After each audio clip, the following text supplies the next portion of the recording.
Bienvenidos a este nuevo viaje a través de las enseñanzas profundas del Evangelio de Marcos. Si eres un amante de los relatos bíblicos o te interesa conocer más sobre la vida y obra de Jesús, te invitamos a quedarte con nosotros en este recorrido. Antes de comenzar, no olvides darle like a este vídeo, suscribirte a nuestro canal y activar la campanita para recibir las notificaciones de nuevos contenidos. A lo largo de 15 capítulos, exploraremos las historias y enseñanzas que marcan la vida de Jesús según este Evangelio, desde su bautismo, pasando por sus milagros, hasta su muerte y resurrección. Cada capítulo será una oportunidad para reflexionar sobre su mensaje atemporal y su relevancia en nuestras vidas hoy. Así que, acompáñanos en este recorrido y disfruta de las palabras que han acompañado a generaciones a lo largo de los siglos. Capítulo 1. El inicio del ministerio de Jesús.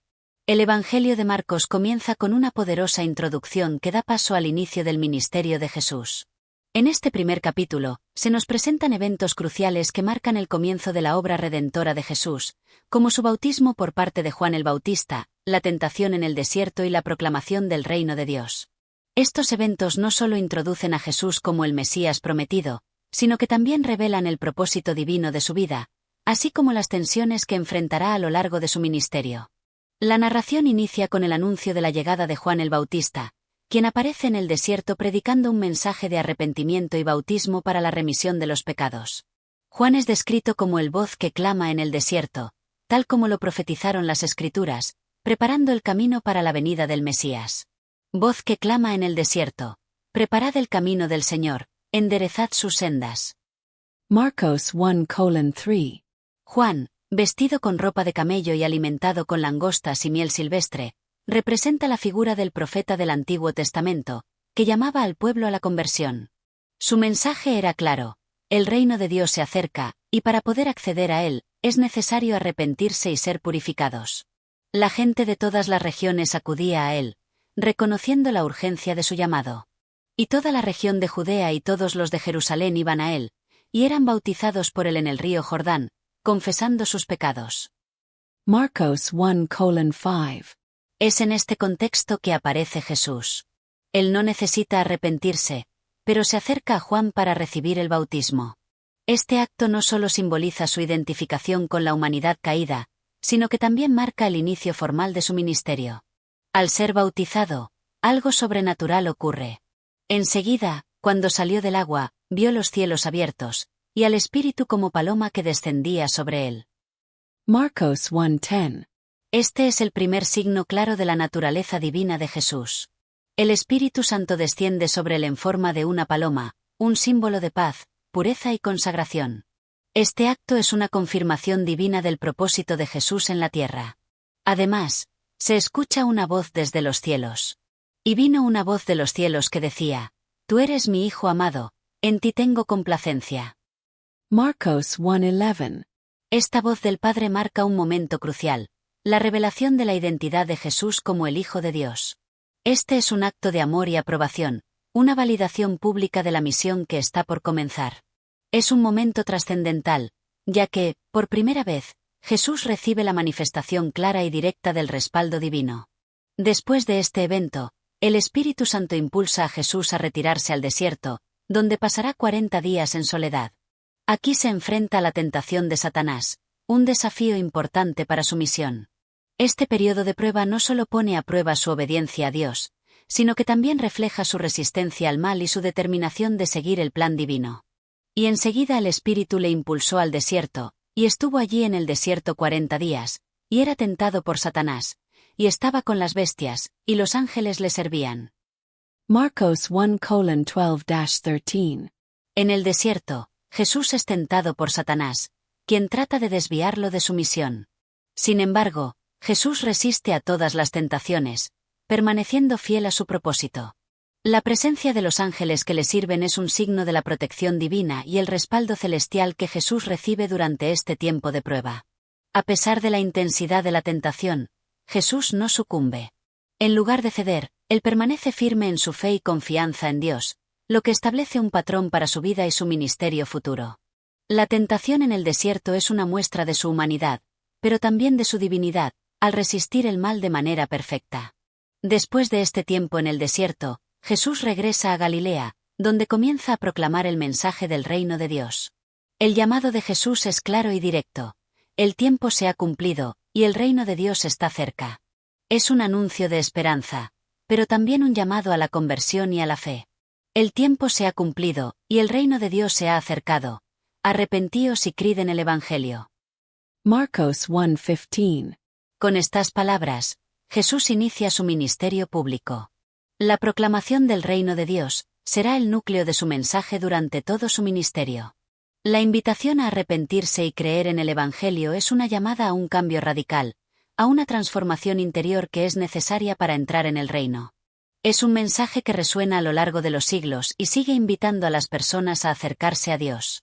Este primer capítulo también introduce a los primeros discípulos de Jesús. Mientras caminaba junto al mar de Galilea, Jesús vio a Simón y a su hermano Andrés, que eran pescadores, y les dijo: «Venid en pos de mí, y os haré pescadores de hombres». Marcos 1:17.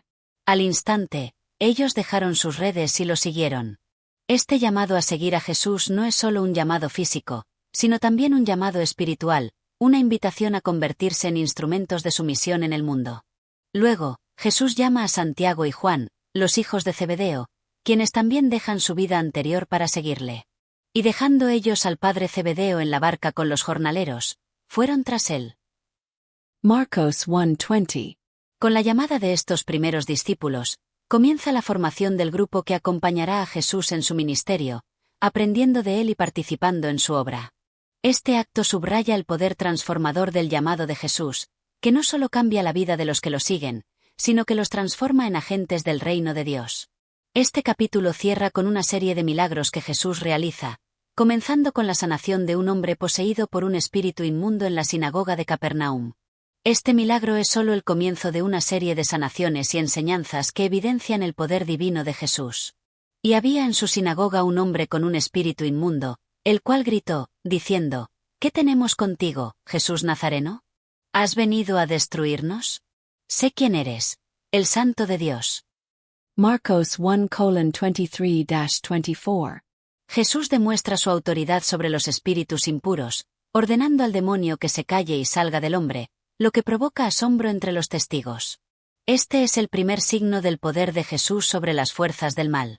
Con este primer capítulo, Marcos establece las bases del ministerio de Jesús: el cumplimiento de las profecías, la revelación de su identidad divina, la resistencia al mal y el comienzo de su llamado a la conversión. Jesús inicia su obra redentora de manera clara y decidida, invitando a las personas a arrepentirse, a creer en el Evangelio y a seguirle en el camino del reino de Dios. Capítulo 2. La autoridad de Jesús y sus primeras enseñanzas. En el segundo capítulo del Evangelio de Marcos, seguimos el desarrollo del ministerio de Jesús, y este capítulo resalta cómo él comienza a mostrar su autoridad de una manera visible, tanto en sus enseñanzas como en los milagros que realiza. Jesús no solo habla sobre el reino de Dios, sino que también demuestra con hechos su poder sobre las enfermedades, el pecado y las tradiciones humanas. La narración comienza con una escena en la que Jesús regresa a Capernaum después de un tiempo de predicación en otras ciudades. Al regresar, su fama se había extendido tanto que una multitud se reúne en una casa donde él se encuentra enseñando. La multitud es tan grande que no hay espacio ni siquiera frente a la puerta. Y se oyó que estaba en casa, e inmediatamente se juntaron muchos, de manera que ya no cabían ni aun a la puerta, y les predicaba la palabra. Marcos 2:1-2. Este momento marca una de las primeras enseñanzas públicas de Jesús, y refleja la creciente atracción que él ejerce sobre la gente. La multitud no solo se amontona por curiosidad, sino porque reconocen la autoridad con la que habla, algo que no habían visto en los escribas y fariseos. Jesús predica la palabra, mostrando un conocimiento profundo de las Escrituras y una sabiduría divina que atrae a todos. Pero en medio de esta multitud, algo extraordinario ocurre. 4 hombres traen a un paralítico, buscando que Jesús lo sane. Sin embargo, debido a la gran multitud, no pueden acercarse a él por la puerta. Entonces, deciden hacer un agujero en el techo y descolgar al hombre paralítico frente a Jesús. Esta acción, llena de fe y determinación, demuestra la confianza que tenían en el poder de Jesús para sanar. Y vinieron a él trayendo un paralítico, que era cargado por 4. Y como no podían acercarse a la causa de la multitud, destaparon el techo donde él estaba, y haciendo una abertura, bajaron el lecho en que yacía el paralítico. Marcos 2:3-4. La respuesta de Jesús es inmediata y sorprendente. Al ver la fe de aquellos que trajeron al paralítico, Jesús pronuncia las primeras palabras que revelan su autoridad sobre el pecado y la curación. En lugar de simplemente ordenar que el hombre sea sanado, Jesús dice. Al ver Jesús la fe de ellos, dijo al paralítico, «Hijo, tus pecados te son perdonados». Marcos 2:5. Este acto es significativo, pues demuestra que Jesús no solo tiene autoridad sobre la enfermedad física, sino que también tiene el poder de perdonar pecados. Este es un acto de redención, que apunta a la verdad más profunda del ministerio de Jesús, la restauración del ser humano no solo en su cuerpo, sino en su relación con Dios. Sin embargo, este acto provoca la reacción inmediata de los escribas y fariseos que se encontraban presentes. Ellos consideran que Jesús está cometiendo una blasfemia al afirmar que tiene el poder de perdonar pecados, pues solo Dios puede perdonar pecados. Jesús, al percatarse de sus pensamientos, les responde con una pregunta que desafía su lógica. ¿Por qué pensáis así en vuestros corazones? ¿Qué es más fácil, decir al paralítico, tus pecados te son perdonados, o decir, levántate, toma tu lecho y anda? Marcos 2:8-9. Jesús va más allá y demuestra su autoridad al sanar al paralítico, diciendo, pero para que sepáis que el Hijo del Hombre tiene potestad en la tierra para perdonar pecados, dijo al paralítico, a ti te digo, levántate, toma tu lecho, y vete a tu casa. Marcos 2:10-11. Con estas palabras, Jesús no solo sana al hombre, sino que también valida su autoridad divina. El paralítico se levanta, toma su lecho y se va a su casa, lo que deja a la multitud asombrada y glorificando a Dios por un milagro tan extraordinario. Este evento marca un momento clave en la revelación de quién es Jesús y de cuál es su misión en la tierra. Después de este milagro, Marcos nos cuenta que Jesús salió al camino y vio a un hombre llamado Leví, el cual estaba sentado en el banco de los tributos. Leví, también conocido como Mateo, era un recaudador de impuestos, una figura despreciada por la sociedad debido a su colaboración con los romanos. Sin embargo, Jesús lo llama de manera directa. Y pasando Jesús, vio a Leví, hijo de Alfeo, sentado al banco de los tributos, y le dijo, sígueme. Marcos 2:14. Leví, sin dudar, deja todo y sigue a Jesús. Este llamado es significativo, ya que muestra cómo Jesús no solo se dirige a los justos o los considerados buenos según las normas sociales, sino que también llama a aquellos marginados y despreciados.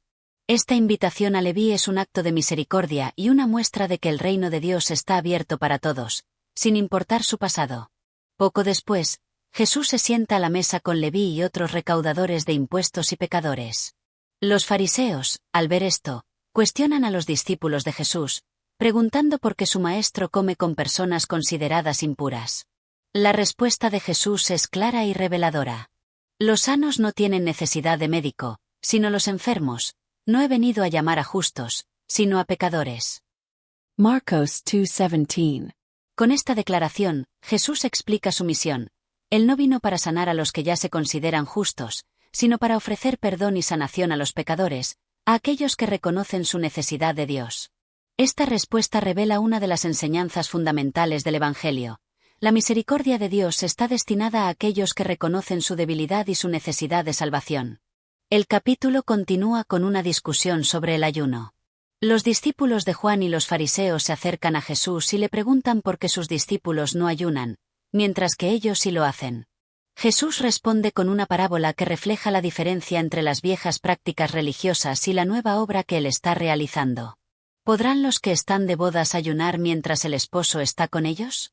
Mientras tienen consigo al esposo, no pueden ayunar. Marcos 2:19. Con esta respuesta, Jesús enseña que Él es el esposo y que, mientras Él esté presente con ellos, es un tiempo de alegría y no de tristeza. La práctica del ayuno será adecuada en el futuro, cuando Él se haya ido. Jesús también hace una analogía sobre la necesidad de nuevas estructuras para una nueva enseñanza. Nadie pone remiendo de paño nuevo en vestido viejo. De otra manera, el remiendo nuevo tira del viejo, y se hace peor la rotura. Marcos 2:21. Estas parábolas reflejan la novedad del mensaje de Jesús y la incompatibilidad de las viejas tradiciones con la nueva obra que Él está inaugurando. La presencia de Jesús marca una nueva era, que requiere una nueva forma de entender y vivir la relación con Dios. El capítulo finaliza con una discusión sobre la observancia del sábado. Los fariseos cuestionan a Jesús por permitir que sus discípulos arranquen espigas de trigo en el día de reposo. Jesús responde recordando una historia del Antiguo Testamento en la que David comió los panes de la proposición, que solo los sacerdotes podían comer, demostrando que el bienestar humano está por encima de las estrictas reglas del sábado. El sábado fue hecho para el hombre, y no el hombre para el sábado. Marcos 2:27. Con estas palabras, Jesús enfatiza que el sábado es un día para el descanso y la restauración del ser humano, no una carga de reglas y restricciones. Él tiene autoridad sobre la interpretación de la ley, y su misión es liberar a las personas de las tradiciones que las oprimen. Capítulo 3. La creciente oposición y la revelación del poder divino. El tercer capítulo del Evangelio de Marcos presenta una serie de eventos que profundizan en la creciente tensión entre Jesús y las autoridades religiosas, mientras él sigue predicando el reino de Dios. Este capítulo es fundamental, ya que muestra cómo la oposición hacia Jesús se intensifica, al mismo tiempo que él demuestra de manera clara y directa el poder divino que lo respalda, realizando milagros y proclamando la verdadera naturaleza de su misión. A través de este capítulo, se revela no solo la autoridad de Jesús, sino también su compasión y el alcance de su mensaje, que desafía las expectativas y tradiciones del pueblo. La historia comienza con un milagro que tiene lugar en una sinagoga, un día de sábado. Jesús entra en la sinagoga de Capernaum, donde se encuentra un hombre con una mano seca, es decir, paralizada. Los fariseos, sabiendo que Jesús realiza milagros en los días de descanso, lo observan con atención para ver si sanará al hombre en el sábado, con la intención de acusarlo de quebrantar la ley del descanso. Y era allí un hombre que tenía una mano seca, y le observaban para ver si le sanaría en el sábado, a fin de acusarle. Marcos 3:1-2. Jesús, al darse cuenta de sus pensamientos y su actitud, se enfrenta a la situación de manera desafiante. Él les pregunta a los fariseos, ¿es lícito en los días de reposo hacer bien o hacer mal? Salvar la vida o matar. Marcos 3:4. Esta pregunta no solo pone en evidencia la dureza del corazón de los fariseos, que se preocupan más por la observancia de la ley que por el bienestar de las personas, sino que también les pide que reflexionen sobre el verdadero sentido del sábado, que no es un día de opresión, sino de restauración y sanación. Ante la falta de respuesta de los fariseos, Jesús se encoleriza, pero también siente tristeza por la dureza de su corazón. Con un profundo amor y compasión, le dice al hombre con la mano seca que extienda su brazo. Al hacerlo, el hombre queda sanado instantáneamente. Entonces les dijo, «Estira tu mano».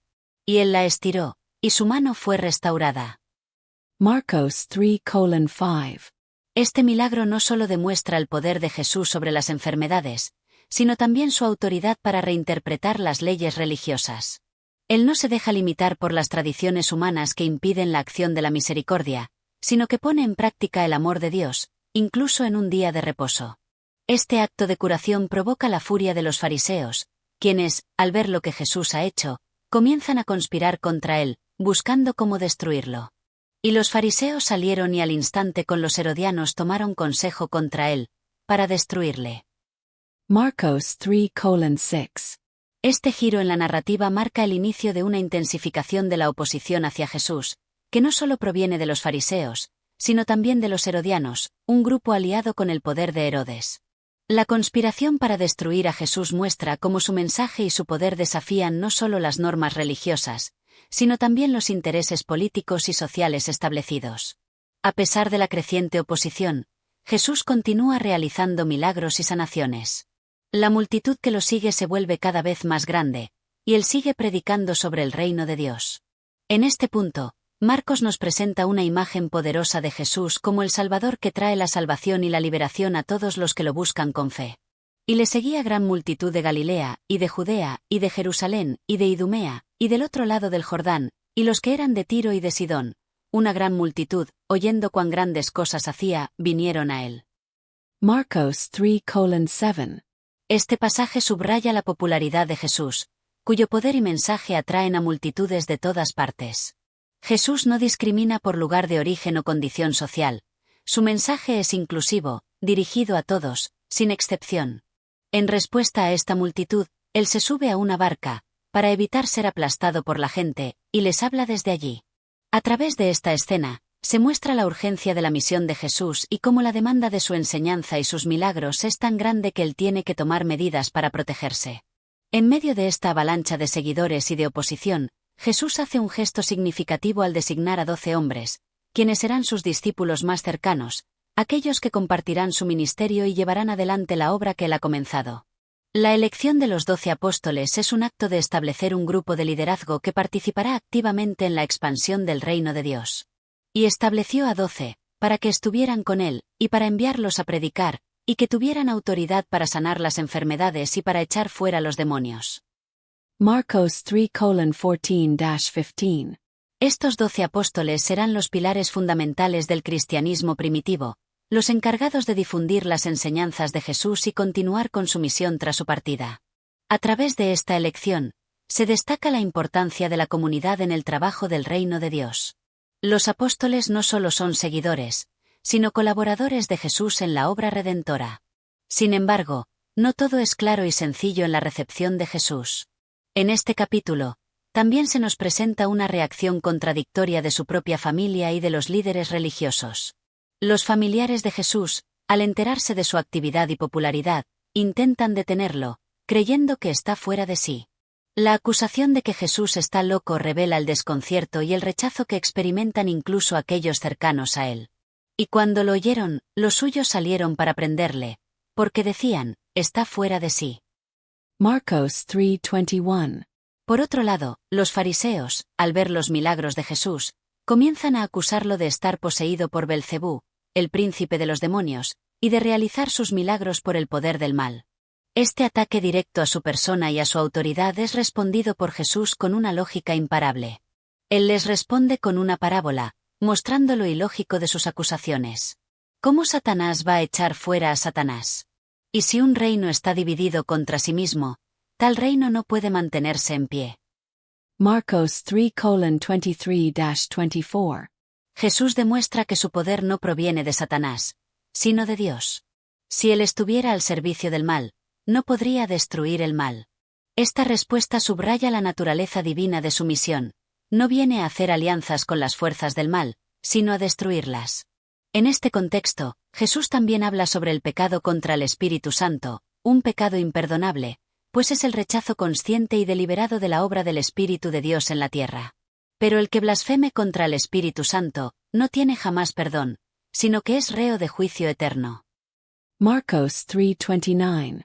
Este es un recordatorio serio de la gravedad de rechazar la obra redentora de Dios, que se manifiesta a través del Espíritu Santo. Para Jesús, el pecado contra el Espíritu es un rechazo radical de la salvación ofrecida por él. El capítulo termina con una imagen conmovedora de la verdadera familia de Jesús. Cuando su madre y sus hermanos llegan a donde él está, Jesús redefine lo que significa ser parte de su familia. Al señalar a sus discípulos, dice: ¿Quién es mi madre y mis hermanos? Todo aquel que hace la voluntad de Dios, ese es mi hermano, y mi hermana, y mi madre. Marcos 3:33-35. Aquí, Jesús revela que la verdadera familia no está determinada por la carne y la sangre, sino por la obediencia a la voluntad de Dios. Esta declaración marca una redefinición radical de lo que significa ser parte del reino de Dios. No se trata de vínculos biológicos, sino de una relación espiritual basada en la fe y la obediencia a Dios. Capítulo 4. Parábolas sobre el reino de Dios y el crecimiento de la fe. En el cuarto capítulo del Evangelio de Marcos, Jesús se adentra en una serie de enseñanzas en forma de parábolas, que revelan los misterios del reino de Dios. Estas parábolas son relatos simples que contienen verdades profundas sobre la naturaleza de Dios y su reino, y que invitan a aquellos que escuchan a reflexionar sobre cómo reciben y responden al mensaje de Jesús. A través de estas enseñanzas, Jesús utiliza imágenes cotidianas para explicar realidades espirituales, adaptándose a las capacidades de comprensión de su audiencia.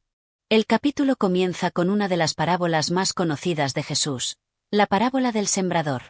En esta historia, Jesús describe cómo un sembrador salió a sembrar semillas en diferentes tipos de terreno. Algunas semillas cayeron junto al camino, otras en terreno pedregoso, otras entre espinas, y algunas en buena tierra. Y volvió a enseñarles por parábolas, y les dijo: He aquí, el sembrador salió a sembrar, Y mientras sembraba, parte de la semilla cayó junto al camino, y vinieron las aves del cielo y la comieron. Marcos 4:2-4. Esta parábola ilustra cómo el mensaje del reino de Dios es recibido de diferentes maneras por las personas. Las semillas representan la palabra de Dios, y el terreno, las diferentes condiciones del corazón humano. Algunos corazones son como el camino, endurecidos y fáciles de ser llevados por el enemigo, sin permitir que la semilla eche raíces. Otros son como el terreno pedregoso, superficiales, que aceptan el mensaje con alegría al principio, pero no tienen raíces profundas y, cuando llegan las pruebas, abandonan rápidamente la fe.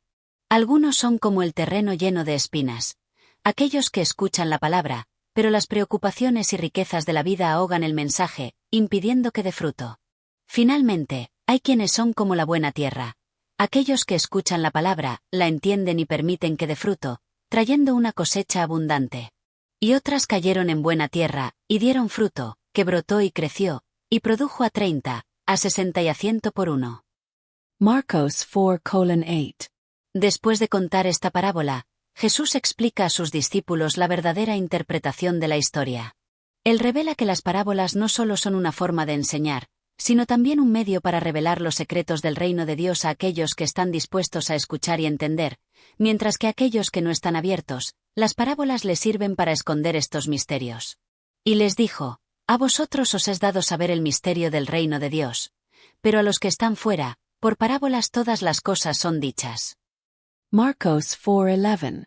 La parábola del sembrador ilustra cómo las personas reaccionan de manera diversa al mensaje de Jesús, y subraya la importancia de la receptividad del corazón humano. No se trata solo de escuchar las palabras de Jesús, sino de permitir que esas palabras transformen la vida. Jesús, con esta enseñanza, invita a sus seguidores a examinar qué tipo de terreno son, y les anima a ser como la buena tierra, donde el mensaje de Dios puede crecer y dar frutos. La siguiente parábola es la del grano de mostaza, que también tiene un profundo significado sobre el reino de Dios. Jesús compara el reino de Dios con una pequeña semilla de mostaza, que es una de las semillas más pequeñas, pero que, al crecer, se convierte en un árbol grande, en el que las aves del cielo pueden posarse. Este relato resalta cómo el reino de Dios, aunque empieza de manera humilde y pequeña, tiene un potencial increíble para crecer y extenderse, superando todas las expectativas humanas. ¿A qué haremos semejante el reino de Dios, o con qué parábola lo compararemos? Es como un grano de mostaza, que cuando se siembra en la tierra, es la más pequeña de todas las semillas que hay en la tierra. Pero cuando se siembra, crece, y llega a ser la mayor de todas las hortalizas, y echa grandes ramas, de tal manera que las aves del cielo pueden morar bajo su sombra. Marcos 4:30-32. Esta parábola refleja la naturaleza del reino de Dios. Empieza pequeño, como la semilla de mostaza, pero crece de manera impresionante y alcanza a todos aquellos que buscan refugio en él. El mensaje de Jesús comienza con él y sus pocos seguidores, pero con el tiempo, se extenderá a todo el mundo. A través de esta parábola, Jesús reafirma la idea de que lo que parece pequeño y humilde es en realidad poderoso y transformador. A medida que el día avanza, Jesús se aleja de la multitud y se dirige con sus discípulos a la orilla del mar. Deciden cruzar al otro lado del lago, y es aquí donde ocurre uno de los milagros más sorprendentes que demuestra el poder divino de Jesús.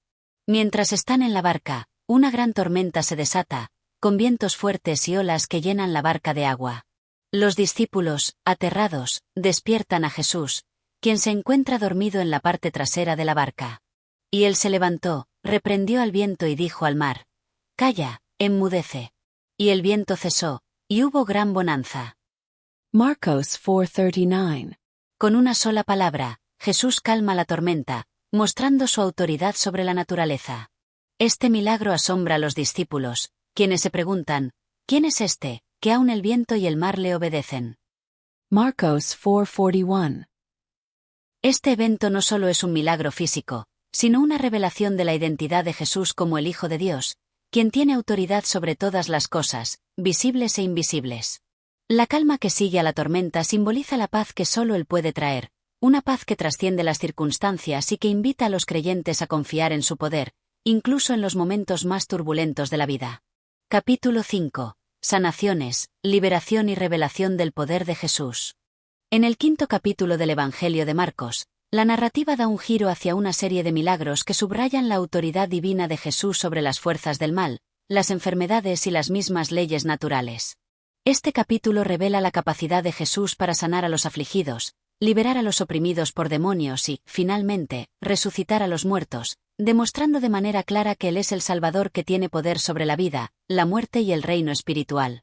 A través de estas poderosas intervenciones, Jesús no solo muestra su compasión por el sufrimiento humano, sino también su capacidad divina para transformar situaciones desesperadas. El capítulo comienza con un impresionante milagro que ocurre en la región de los Gadarenos, al otro lado del mar de Galilea. Jesús y sus discípulos llegan a una ciudad gentil, donde encuentran a un hombre poseído por una legión de demonios. Este hombre vivía entre los sepulcros, sin poder ser controlado ni por cadenas, y sufría terriblemente debido a la opresión demoníaca. Cuando ve a Jesús, el hombre corre hacia él y se postra ante él, gritando con una voz desesperada, reconociendo el poder del Hijo de Dios. Y cuando vio a Jesús de lejos, corrió y se arrodilló ante él, y clamó a gran voz, diciendo: ¿Qué tienes conmigo, Jesús, Hijo del Dios Altísimo? Te conjuro por Dios que no me atormentes. Marcos 5:6-7. Este grito es una manifestación de la desesperación de los demonios que habitan en el hombre, reconociendo en Jesús la autoridad absoluta. Jesús, con su poder divino, le pregunta al hombre: ¿Cómo te llamas? A lo que el demonio responde: Mi nombre es Legión, porque somos muchos. Marcos 5:9. Este diálogo revela la magnitud de la posesión demoníaca, ya que legión era un término romano que denotaba una gran cantidad de soldados, sugiriendo que el hombre estaba poseído por una multitud de demonios. Jesús, mostrando su compasión y autoridad, ordena a los demonios que salgan del hombre. Los demonios, al ser expulsados, piden a Jesús que no los envíe lejos, sino que les permita entrar en una gran piara de cerdos que se encontraba cerca. Jesús les da permiso, y los demonios entran en los cerdos, que, al ser poseídos, se lanzan al mar y se ahogan. Y los demonios le suplicaron diciendo: Envíanos a los cerdos, para que entremos en ellos. Y les dio permiso. Marcos 5:12-13. Este milagro no solo demuestra el poder de Jesús sobre el reino demoníaco, sino también su autoridad sobre las fuerzas naturales. La desaparición de los demonios y el destino de los cerdos ahogados simbolizan la liberación del hombre, quien ya no estaría bajo el control del mal. Cuando la gente de la ciudad se entera de lo sucedido, se asustan y le piden a Jesús que se retire de su región. Este episodio deja una enseñanza profunda sobre el poder de Jesús para liberar a las personas de la opresión espiritual, aunque no siempre todos estén dispuestos a recibir ese poder. El hombre liberado, ahora en su sano juicio, se acerca a Jesús para seguirlo, pero Jesús le dice que regrese a su casa y comparta con su familia lo que ha sucedido, para que todos puedan conocer el poder de Dios y la misericordia de Jesús. Y el que había estado poseído de los demonios le rogó que le dejase ir con él. Pero Jesús no se lo permitió, sino que le dijo: Ve a tu casa, a los tuyos, y cuéntales cuán grandes cosas el Señor ha hecho contigo, y cómo ha tenido misericordia de ti. Marcos 5:18-19. La narración sigue con el relato de otra curación milagrosa, esta vez en una situación de desesperación en la que una mujer sufre de hemorragias desde hace 12 años. Esta mujer había consultado a numerosos médicos sin encontrar alivio, y su situación era cada vez más crítica. Al oír hablar de Jesús, ella se acerca por detrás, tocando su manto, creyendo que si tan solo pudiera tocarlo, sería sanada. Su fe es una de confianza absoluta en el poder de Jesús para sanarla, incluso sin necesidad de una palabra o de una oración explícita. Porque decía: si tocare tan solo su manto, seré salva. Marcos 5:28. Cuando la mujer toca el manto de Jesús, siente inmediatamente que la hemorragia ha cesado, y su cuerpo es sanado. Jesús, al darse cuenta de que algo había sucedido, se detiene y pregunta: ¿Quién tocó mis vestidos? Marcos 5:30. Sus discípulos, sorprendidos por la pregunta, le responden que la multitud lo está oprimiendo por todos lados, pero Jesús sabe que algo especial ha ocurrido. La mujer, temerosa pero llena de gratitud, se postra ante él y le confiesa lo que había hecho. Y él le dijo: Hija, tu fe te ha salvado, ve en paz, y queda sana de tu azote. Marcos 5:34. Este acto de sanación muestra que la fe en Jesús tiene el poder de traer sanidad y restauración, incluso en los momentos más desesperados. Jesús, al llamarla hija, expresa su cariño y la asegura de que su fe ha sido la clave para su sanación. Este milagro es un testimonio de la misericordia de Jesús, quien está dispuesto a sanar a aquellos que se acercan a él con fe, sin importar su condición. Mientras Jesús se encuentra en medio de esta multitud, un mensajero llega de la casa de Jairo, un líder de la sinagoga, y le informa que su hija ha muerto. La noticia causa gran dolor, pero Jesús responde con palabras de esperanza y fe: no temas, cree solamente. Marcos 5:36. Jairo, a pesar de la noticia devastadora, elige seguir a Jesús, confiando en su poder. Cuando llegan a la casa, la multitud está llorando y lamentándose, pero Jesús les dice que la niña no está muerta, sino dormida. Y al llegar, vio el alboroto de los que lloraban y lamentaban mucho, y entrando, les dijo: ¿por qué alborotáis y lloráis? La niña no está muerta, sino que duerme. Marcos 5:38-39. La gente se burla de Jesús, pues ya sabían que la niña había muerto. Sin embargo, Jesús, tomando a la niña de la mano, le dice: Talita cumi, que significa niña, a ti te digo, levántate. Y en ese instante, la niña se levanta y comienza a caminar, demostrando que Jesús tiene autoridad sobre la muerte misma. Y tomando la mano de la niña, le dijo: Talita cumi, que traducido es: niña, a ti te digo, levántate. Y luego la niña se levantó y andaba, pues tenía 12 años. Marcos 5:41-42. Este milagro no solo reafirma el poder de Jesús sobre la muerte, sino que también revela su compasión por el sufrimiento humano. A través de este acto, Jesús demuestra que Él es la fuente de la vida, y que la muerte no tiene última palabra cuando Él está presente. La noticia de este milagro se esparce rápidamente, y todos quedan asombrados por lo que Jesús ha hecho. Capítulo 6. Rechazo en Nazaret, milagros y la misión de los 12. En el 6º capítulo del Evangelio de Marcos, se narra un punto crucial en el ministerio de Jesús: su regreso a Nazaret, su lugar de origen, donde se enfrenta al rechazo y a la incredulidad de aquellos que lo conocían desde su niñez. A pesar de los milagros que realiza y de la enseñanza poderosa que ofrece, Jesús no es recibido con la fe que podría haber esperado en su propio pueblo. Este capítulo también presenta el envío de los 12 apóstoles, quienes reciben poder para sanar a los enfermos, expulsar demonios y predicar el reino de Dios. El capítulo comienza con el regreso de Jesús a Nazaret, después de haber realizado una serie de milagros y de enseñar con autoridad en otras ciudades.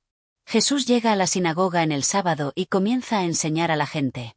Al principio, las personas se asombran de su sabiduría y de los milagros que ha realizado, pero pronto surge una ola de incredulidad. Los que lo conocen como el hijo del carpintero no pueden entender cómo alguien de su origen humilde puede poseer tal sabiduría y poder. Y se maravillaban de su doctrina, y decían: ¿de dónde tiene estas cosas? ¿Y qué sabiduría es esta que le ha sido dada, y estos milagros que hacen sus manos? Marcos 6:2. El asombro se convierte rápidamente en escepticismo. Las personas en Nazaret comienzan a cuestionar el origen de Jesús y a dudar de su autoridad, debido a su relación familiar con ellos. Dicen: ¿no es este el carpintero, el hijo de María, el hermano de Santiago, de José, de Judas y de Simón? ¿Y no están aquí con nosotros sus hermanas? Marcos 6:3. Esta referencia a su familia revela su falta de fe y el obstáculo de la familiaridad para reconocer su verdadera identidad. Ante esta incredulidad, Jesús responde con una famosa declaración: no hay profeta sin honra, sino en su propia patria, y entre sus parientes, y en su casa. Marcos 6:4. Jesús señala que la falta de fe en su propio pueblo es una condición común entre los profetas, quienes a menudo son rechazados en los lugares donde son más conocidos. El rechazo de su propio pueblo duele, pero no detiene a Jesús. La Escritura menciona que no pudo hacer allí ningún milagro, salvo que sanó a unos pocos enfermos, poniendo sobre ellos las manos. Marcos 6:5.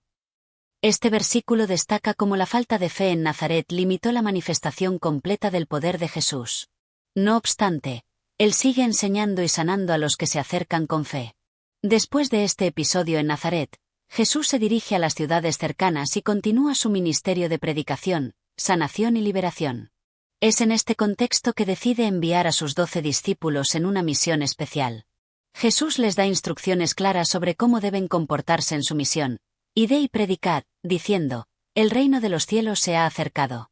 sanad a los enfermos, limpiad a los leprosos, resucitad a los muertos, echad fuera los demonios. Marcos 6:7-8. Les instruye a ir sin provisiones, a confiar completamente en Dios para su sustento, y a recibir hospitalidad de aquellos que los reciban bien. Además, Jesús les advierte que no todos los lugares los recibirán con amabilidad, y si en algún lugar no os recibieren, ni os oyeren, salid de allí y sacudid el polvo de vuestros pies para testimonio contra ellos. Marcos 6:11. Estas palabras subrayan la importancia de la misión de los discípulos, que es predicar la llegada del reino de Dios y sanar a los enfermos, pero también indican que aquellos que rechacen el mensaje deben ser dejados atrás. Este consejo demuestra la seriedad con la que deben tomarse la predicación y la reacción ante la incredulidad. Los discípulos, siguiendo las instrucciones de Jesús, recorren diversas ciudades y aldeas, proclamando el Evangelio, sanando a los enfermos y liberando a los oprimidos. El impacto de su ministerio es tal que las noticias de sus milagros llegan a oídos de Herodes Antipas, el tetrarca de Galilea. Herodes se inquieta, ya que comienza a escuchar sobre las obras poderosas de Jesús y de sus discípulos, y se pregunta quién es realmente este hombre. Y oía a Herodes hablar de él, porque su nombre se hacía notorio, y decía: Juan el Bautista ha resucitado de los muertos, y por eso estos poderes obraban en él. Marcos 6:14. Herodes, al oír hablar de Jesús, se inquieta y se convence de que es Juan el Bautista resucitado, a quien había decapitado previamente. Este pasaje destaca la confusión que rodea la identidad de Jesús en los círculos de poder, y cómo su ministerio impacta tanto a las multitudes como a los líderes políticos, quienes no saben cómo responder a su creciente popularidad. La mención de Juan el Bautista introduce una importante reflexión sobre el destino trágico de este profeta. Marcos relata cómo Herodes, por la influencia de su esposa Herodías y su hija Salomé, había mandado ejecutar a Juan después de que éste le reprendiera por su vida inmoral. La historia de la decapitación de Juan se convierte en un recordatorio sombrío de que los profetas de Dios a menudo enfrentan el rechazo y la persecución, no solo de los incrédulos, sino también de aquellos en el poder. A lo largo de este capítulo, Marcos presenta contrastes significativos: la incredulidad de los habitantes de Nazaret, que rechazan a Jesús por su origen humilde; la fe de los discípulos, que confían en la misión encomendada por Jesús y la llevan a cabo con diligencia; y el desconcierto y la confusión de las autoridades políticas, que no saben cómo interpretar el fenómeno de Jesús. Este contraste muestra la diversidad de respuestas al mensaje del reino de Dios, y enfatiza la importancia de la fe genuina en la comprensión del poder y la autoridad de Jesús. El capítulo concluye con un énfasis en el trabajo misionero de los discípulos, que, aunque enfrentan desafíos y rechazos, son instrumentos de Jesús para expandir el reino de Dios. La narración de la muerte de Juan el Bautista, inserta en este contexto, sirve como una advertencia sobre los costos del ministerio y el rechazo de la verdad. Jesús, a pesar de los obstáculos y la falta de fe en su propio pueblo, continúa proclamando el reino de Dios, sanando a los enfermos, liberando a los oprimidos y enseñando sobre el amor y la misericordia de Dios. Este capítulo también resalta la importancia de la misión que se extiende más allá de los propios discípulos de Jesús, y cómo este mensaje, aunque rechazado por algunos, sigue avanzando y transformando vidas en todos los rincones del mundo. Capítulo 7. Tradiciones y purificación, milagros y la fe de los gentiles. En el 7º capítulo del Evangelio de Marcos, el enfoque de la narrativa se desplaza hacia la enseñanza de Jesús sobre las tradiciones humanas y la verdadera pureza espiritual. Este capítulo aborda un conflicto entre Jesús y los fariseos sobre las leyes de la pureza ritual, que llevaban a la gente a enfocarse en las apariencias externas más que en el corazón. Al mismo tiempo, Marcos introduce milagros significativos que revelan la compasión de Jesús por los más necesitados, incluyendo a los gentiles, destacando la universalidad de su misión. El capítulo comienza con una confrontación directa entre Jesús y los fariseos, quienes cuestionan a sus discípulos por no seguir la tradición de lavarse las manos antes de comer. Este rito de purificación, aunque parte de la ley tradicional de los judíos, no estaba basado en la ley escrita, sino en las costumbres de los ancianos. Los fariseos, que valoraban la observancia estricta de estas tradiciones, se muestran indignados al ver que los discípulos de Jesús no las respetan. Porque los fariseos, y todos los judíos, no comen sin lavarse las manos, observando la tradición de los ancianos. Marcos 7:3. Jesús, al saber lo que estaban pensando, responde con firmeza: revelando que su preocupación no es la tradición externa, sino la verdadera pureza del corazón humano. Les recuerda una profecía de Isaías que denunciaba la hipocresía de aquellos que honran a Dios con sus labios, pero sus corazones están lejos de Él. Esta crítica apunta al hecho de que la observancia de rituales vacíos no tiene valor si no está acompañada de una verdadera transformación interna. Este pueblo de labios me honra, mas su corazón está lejos de mí. Pues en vano me honran, enseñando como doctrinas mandamientos de hombres. Marcos 7:6-7. Jesús va aún más lejos y explica que no es lo que entra en el cuerpo lo que lo contamina, sino lo que sale del corazón. Las impurezas no provienen de las manos sin lavar, sino de las malas intenciones, pensamientos y acciones del ser humano. Jesús redefine lo que significa la pureza espiritual, señalando que es la corrupción interna lo que realmente contamina a una persona. Lo que sale del hombre, eso contamina al hombre. Porque de dentro, del corazón de los hombres, salen los malos pensamientos, los adulterios, las fornicaciones, los homicidios, los hurtos, las codicias, las maldades, el engaño, la lascivia, la envidia, la blasfemia, la soberbia, la insensatez. Marcos 7:20-22. Este pronunciamiento de Jesús desafía profundamente las enseñanzas de los líderes religiosos de la época, que habían puesto un énfasis excesivo en los rituales y las tradiciones externas. Jesús, en cambio, llama a una pureza que emana del corazón, un cambio interior que no depende de las costumbres superficiales, sino de una relación verdadera y sincera con Dios.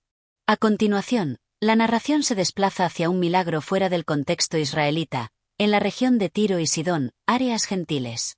Jesús se retira a estas regiones, donde un encuentro con una mujer cananea, una gentila, pone de manifiesto la amplitud de la misión de Jesús. La mujer, cuya hija está poseída por un demonio, se acerca a Jesús y le pide que la libere de la opresión demoníaca. Aunque al principio Jesús parece reacio a atender a su petición, respondiendo que su misión es primero para las ovejas perdidas de la casa de Israel, la mujer persiste con una fe impresionante. Sí, Señor, pero aún los perrillos debajo de la mesa comen de las migas de los hijos. Marcos 7:28. Esta respuesta de la mujer muestra una humildad profunda y una fe inquebrantable, reconociendo que aunque no es judía, su fe en el poder de Jesús es suficiente para recibir su ayuda. Ante su respuesta, Jesús la elogia, diciendo, por esta palabra, ve, el demonio ha salido de tu hija. Marcos 7:29. Este milagro muestra no solo la autoridad de Jesús sobre los demonios, sino también la apertura de su misión hacia los gentiles, señalando que el reino de Dios no está limitado por las fronteras étnicas o religiosas.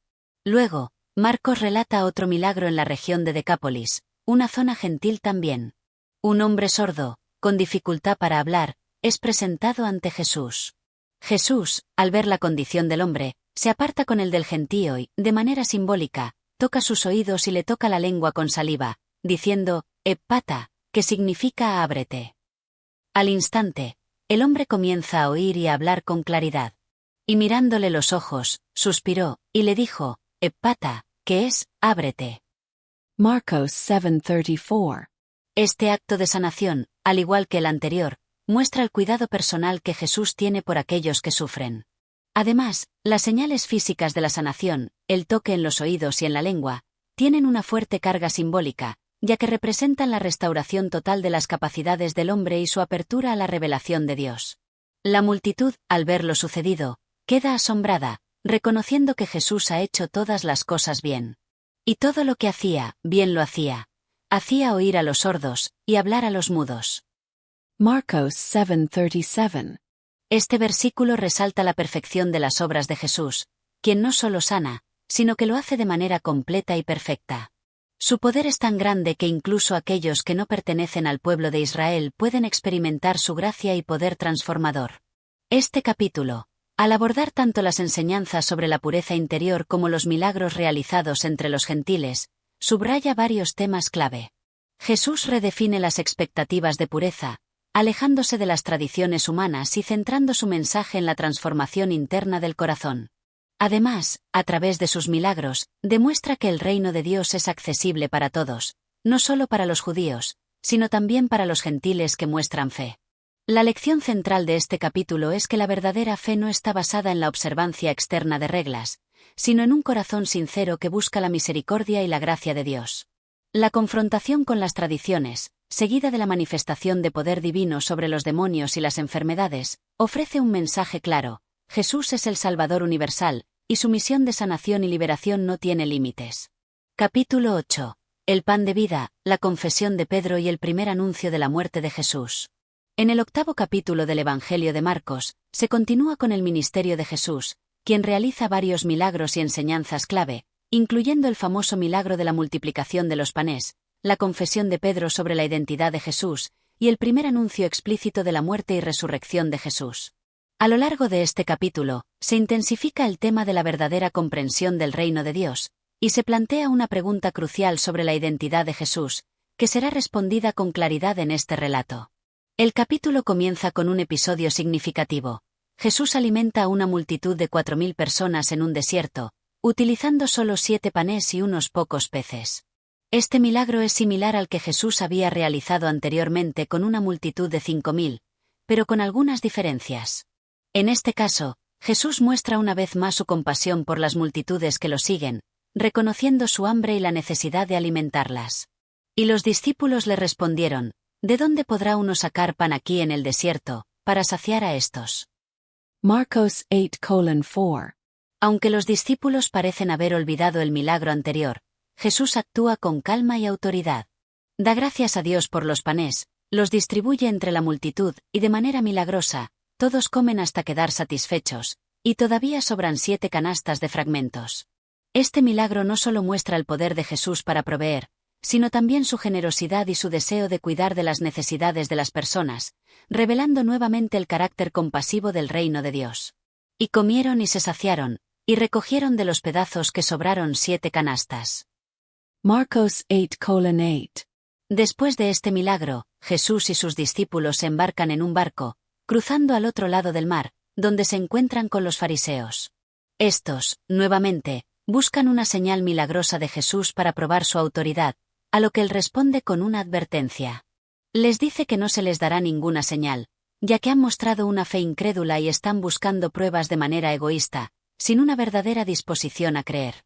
Y suspiró profundamente en su espíritu, y dijo: ¿Por qué esta generación pide señal? De cierto os digo que no se dará señal a esta generación. Marcos 8:12. Jesús, frustrado por la incredulidad persistente de los fariseos, se aleja de ellos y embarca nuevamente hacia el otro lado del mar con sus discípulos. En un cambio de escena, se introduce una enseñanza importante sobre la levadura de los fariseos y de Herodes. Mientras Jesús y sus discípulos navegan, los discípulos discuten entre sí porque no tienen suficiente pan. Jesús aprovecha la oportunidad para enseñarles acerca de la importancia de la fe y la confianza en el poder de Dios, diciéndoles que no deben temer, ya que Él es capaz de proveer en cualquier circunstancia.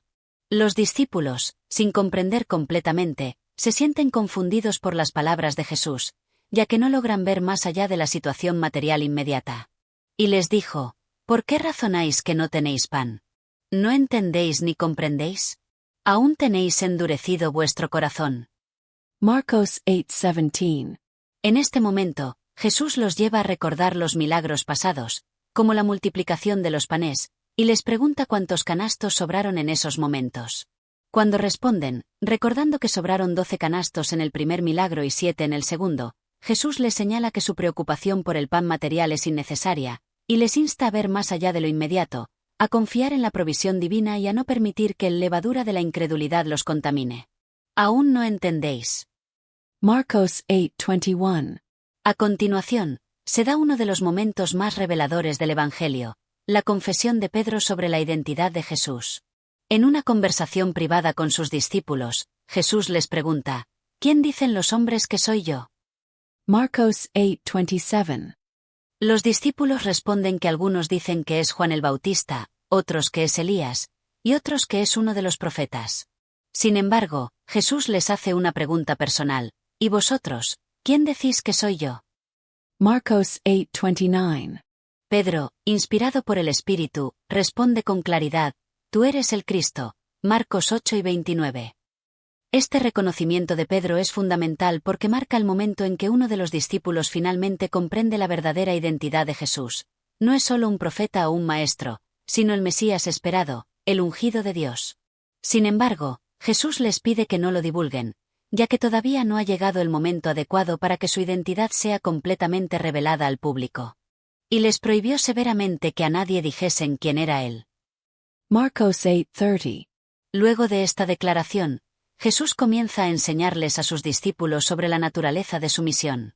Les explica por primera vez que el Hijo del Hombre debe sufrir mucho, ser rechazado por los líderes religiosos, ser muerto y resucitar al tercer día. Este anuncio impacta profundamente a los discípulos, ya que ellos no comprenden cómo el Mesías, el ungido, podría tener un destino tan trágico. Es necesario que el Hijo del Hombre padezca mucho, y sea rechazado por los ancianos, los principales sacerdotes y los escribas, y sea muerto, y al tercer día resucite. Marcos 8:31. Pedro, aún sin comprender completamente, toma a Jesús aparte y comienza a reprenderlo por hablar de esta manera. La visión que tenía Pedro de un Mesías triunfante y conquistador no incluía sufrimiento ni muerte. Jesús, al ver la falta de comprensión de Pedro, lo reprende de manera fuerte, diciendo: «Quítate de delante de mí, Satanás, porque no pones la mira en las cosas de Dios, sino en las de los hombres». Marcos 8:33. Este intercambio resalta la dificultad que los discípulos tienen para entender el propósito de Jesús, y cómo se ve constantemente desafiado a redefinir lo que significa ser el Mesías. A través de este rechazo a la visión de Pedro, Jesús señala que la misión de Cristo no está centrada en la gloria terrenal, sino en el sufrimiento y la humillación que preceden a la gloria de la resurrección. El capítulo termina con un llamado radical de Jesús a la fidelidad y al sacrificio personal. Jesús les dice a sus discípulos y a la multitud que si alguien quiere seguirlo, debe negar su vida, tomar su cruz y seguirlo. Esta es una invitación desafiante que pone en perspectiva lo que significa ser discípulo de Jesús. No es un camino de gloria inmediata, sino de sacrificio y fidelidad a un propósito eterno. Porque el que quiera salvar su vida, la perderá, y el que pierda su vida por causa de mí y del Evangelio, la salvará. Marcos 8:35. Este llamado a cargar la cruz es central en el mensaje de Jesús, y subraya la importancia de estar dispuesto a sufrir por causa del reino de Dios, sabiendo que al final, el sacrificio llevará a la vida eterna. Este capítulo es una transición importante en el Evangelio de Marcos. Aquí, Jesús comienza a revelar más claramente la naturaleza de su misión y el costo del discipulado. La confesión de Pedro de que Jesús es el Cristo marca un momento culminante en la comprensión de la identidad de Jesús, pero también prepara a los discípulos para los difíciles tiempos que se avecinan. El llamado al sacrificio personal es un recordatorio de que el camino hacia el reino de Dios no es fácil, pero la recompensa es eterna. Capítulo 9. La transfiguración, sanación de un niño endemoniado y enseñanza sobre la humildad y el perdón. El 9º capítulo del Evangelio de Marcos es una de las secciones más profundas y significativas de los Evangelios, donde se nos presenta la transfiguración de Jesús, un milagro que revela la gloria divina del Hijo de Dios, y se abordan enseñanzas cruciales sobre la humildad, la fe, el perdón y el reino de Dios. Este capítulo también muestra la continua incomprensión de los discípulos, a pesar de las manifestaciones poderosas de la divinidad de Jesús. El capítulo comienza con el episodio conocido como la Transfiguración, uno de los momentos más luminosos en la vida de Jesús y sus discípulos. Después de hablar sobre el sufrimiento y la muerte que le aguardaban, Jesús toma a Pedro, Jacobo y Juan y los lleva a un monte alto, donde ocurre una revelación gloriosa. Y fue transfigurado delante de ellos, y sus ropas se hicieron resplandecientes, muy blancas, como ninguna lavandería en la tierra las puede blanquear. Marcos 9:2-3. Durante este evento, Jesús es transformado ante los ojos de los 3 discípulos, y su rostro brilla como el sol, mientras sus ropas se vuelven de una blancura deslumbrante. En ese momento, se aparecen Elías y Moisés, conversando con Jesús. La presencia de estos 2 grandes personajes del Antiguo Testamento subraya la conexión de Jesús con la ley, representada por Moisés, y los profetas, representados por Elías, destacando la continuidad de la revelación de Dios desde el Antiguo Testamento hasta el Nuevo. Pedro, maravillado por esta visión, se ofrece a construir 3 tiendas, una para Jesús, una para Moisés y otra para Elías. Sin embargo, antes de que pudiera terminar de hablar, una nube los cubre, y desde la nube resuena una voz: «Este es mi Hijo amado, a él oíd». Marcos 9:7. Esta voz celestial reafirma la divinidad de Jesús y la necesidad de escucharle, subrayando la primacía de Jesús sobre los antiguos líderes y profetas. Los discípulos, al oír esta voz, se postran aterrados, pero Jesús los calma, diciéndoles que no teman. Y luego, mirando alrededor, no vieron a nadie más, sino a Jesús solo con ellos. Marcos 9:8. La transfiguración es un anticipo de la gloria futura de Jesús, una visión de su divinidad plena que apunta a la victoria final sobre el pecado y la muerte. Sin embargo, cuando descienden del monte, Jesús les pide a sus discípulos que no cuenten a nadie lo que han visto hasta que Él haya resucitado de los muertos, pues su misión aún no había llegado a su culminación. A continuación, el relato se desplaza hacia una tragedia que Jesús y sus discípulos encuentran al regresar a la multitud. Un hombre se acerca a Jesús con un gran sufrimiento, ya que su hijo, que está poseído por un espíritu maligno, sufre terriblemente. El niño tiene convulsiones, se tira al suelo, y sufre de una condición que no ha podido ser sanada ni por los discípulos que se quedaron al pie del monte. Y viendo Jesús, se acercó y reprendió al espíritu inmundo, diciendo: «Espíritu mudo y sordo, yo te mando, sal de él, y no entres más en él». Marcos 9:25.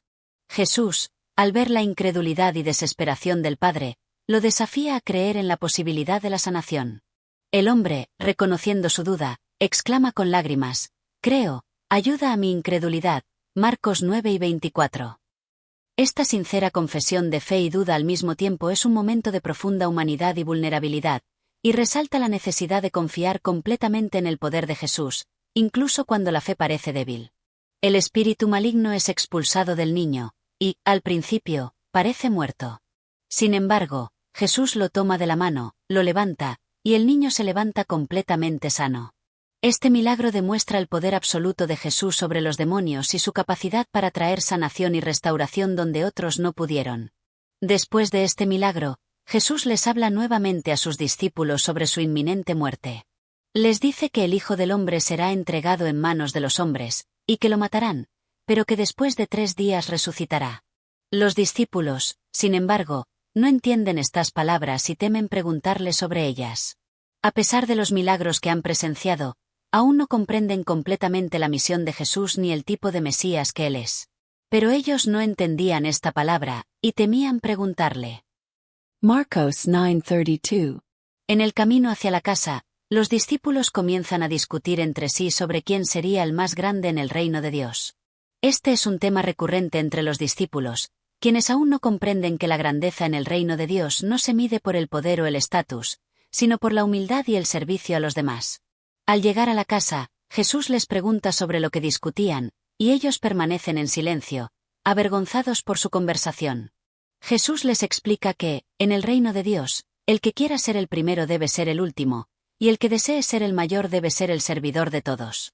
Para ilustrar esta enseñanza, Jesús toma a un niño en sus brazos y les dice que quien reciba a un niño en su nombre, lo recibe a él, y quien reciba a él, recibe al Padre que lo envió.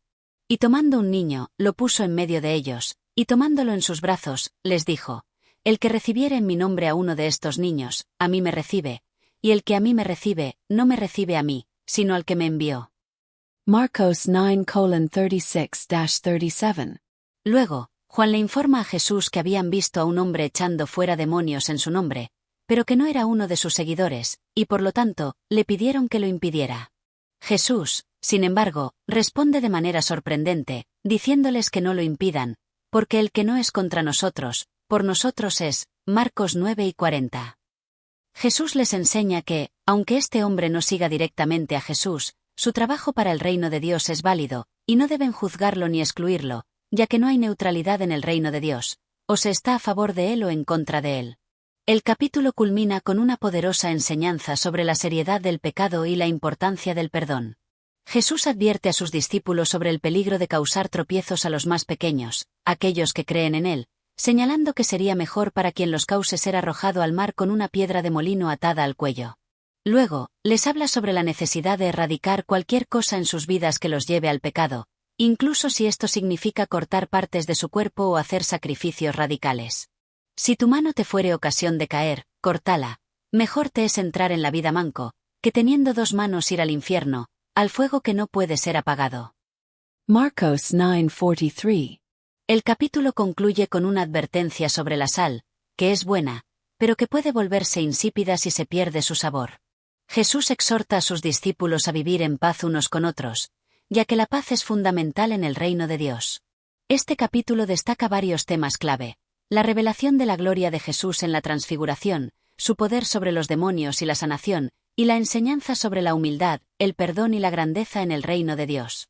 A lo largo de este capítulo, Jesús sigue desafiando las expectativas de sus discípulos y revelando la verdadera naturaleza de su misión.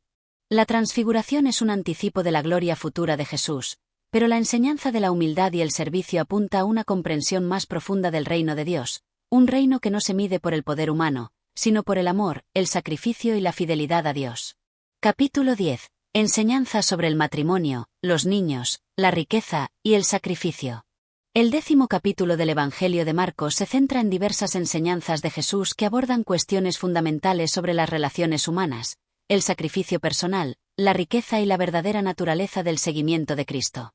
A través de su respuesta a las preguntas de los fariseos, su interacción con los niños, y su enseñanza al joven rico, Jesús revela aspectos importantes del reino de Dios y lo que significa ser un verdadero discípulo. El capítulo comienza con una confrontación entre Jesús y los fariseos sobre el tema del divorcio. Los fariseos, que siempre buscan poner a prueba a Jesús, le preguntan si es lícito que un hombre repudie a su esposa. Esta pregunta, aparentemente sencilla, tiene un profundo trasfondo en las tradiciones judías de la época, donde había debate sobre los motivos válidos para el divorcio. Y se acercaron los fariseos, y le preguntaron, para tentarle: ¿es lícito a un hombre repudiar a su mujer? Marcos 10:2. Jesús, en lugar de entrar en la discusión legalista de la época, responde con una referencia a la creación. Cita las Escrituras, recordando que en el principio, Dios creó al hombre y a la mujer para que fueran una sola carne, y que lo que Dios ha unido, no lo debe separar el hombre. Jesús deja claro que el divorcio fue permitido por Moisés debido a la dureza del corazón humano, pero que el plan original de Dios es que el matrimonio sea una unión permanente e indisoluble. Pero al principio de la creación, varón y hembra los hizo Dios. Por esto dejará el hombre a su padre y a su madre, y se unirá a su mujer, y los dos serán una sola carne, así que no son ya dos, sino una sola carne. Marcos 10:6-8. Los discípulos, al escuchar esto en privado, le preguntan a Jesús más sobre el tema. Él reafirma que cualquiera que se divorcie y se case con otra persona comete adulterio, subrayando la seriedad de la unión matrimonial en los ojos de Dios. Esta enseñanza es un desafío radical para la cultura de la época, que veía el divorcio como una solución relativamente fácil a los problemas maritales. A continuación, el relato cambia al encuentro con los niños. Los discípulos, viendo que algunos niños se acercan a Jesús, tratan de alejarlos, probablemente pensando que él no tiene tiempo para ellos.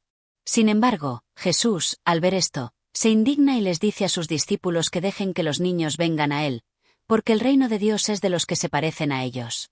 Jesús no solo defiende a los niños, sino que usa su ejemplo para enseñar sobre la humildad y la actitud que se necesita para entrar en el reino de Dios. Dejad a los niños venir a mí, y no se lo impidáis, porque de los tales es el reino de Dios. Marcos 10:14. A continuación, Jesús hace una afirmación poderosa. En verdad os digo, que el que no reciba el reino de Dios como un niño, no entrará en él. Marcos 10:15. Esta declaración enfatiza la necesidad de una fe simple, confiada y humilde, similar a la de un niño, para poder recibir el reino de Dios. No se trata de ser perfecto o de tener poder, sino de tener un corazón dispuesto a recibir la gracia de Dios con total confianza. Poco después de esta enseñanza, un hombre se acerca a Jesús, conocido como el joven rico, y le pregunta qué debe hacer para heredar la vida eterna.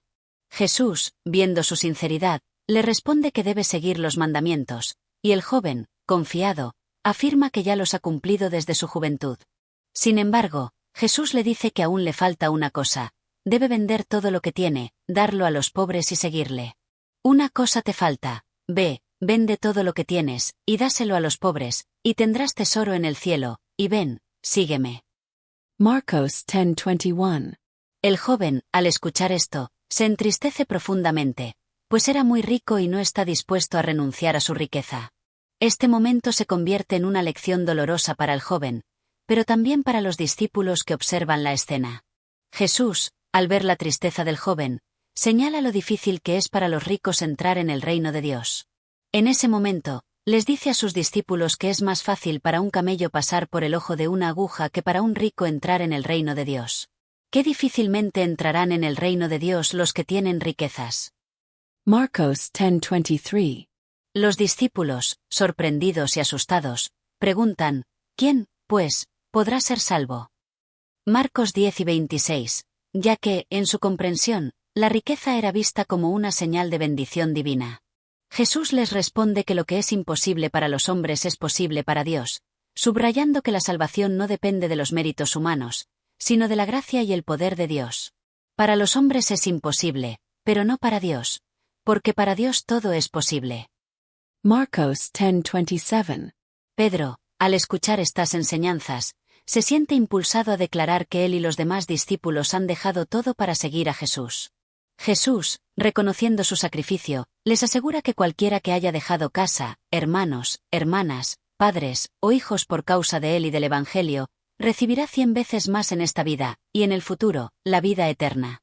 En verdad os digo, que no hay nadie que haya dejado casa, o hermanos, o hermanas, o padre, o madre, o mujer, o hijos, o tierras, por causa de mí y del Evangelio, que no reciba 100 veces más ahora en este tiempo, casas, hermanos, hermanas, madres, hijos y tierras, con persecuciones, y en el siglo venidero la vida eterna. Marcos 10:29-30. Sin embargo, Jesús también les advierte que en el reino de Dios, los primeros serán los últimos y los últimos serán los primeros, enfatizando que la grandeza en el reino no se mide por el poder o el estatus, sino por el servicio a los demás.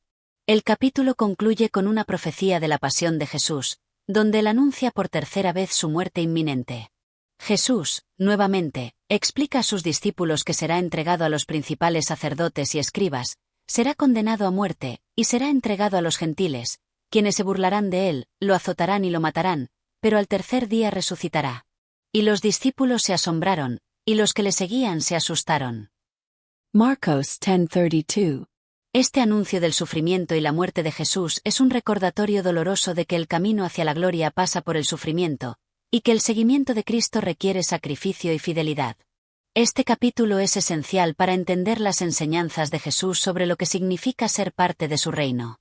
Las lecciones sobre el matrimonio, la humildad, la fe de los niños, la riqueza, el sacrificio y la vida eterna son fundamentales para los discípulos, y también lo son para nosotros hoy. A través de estas enseñanzas, Jesús desafía nuestras percepciones y nos invita a vivir de manera radicalmente diferente, no buscando el poder o la riqueza, sino sirviendo a los demás con humildad, confiando en la gracia de Dios y siguiendo a Jesús con todo nuestro ser.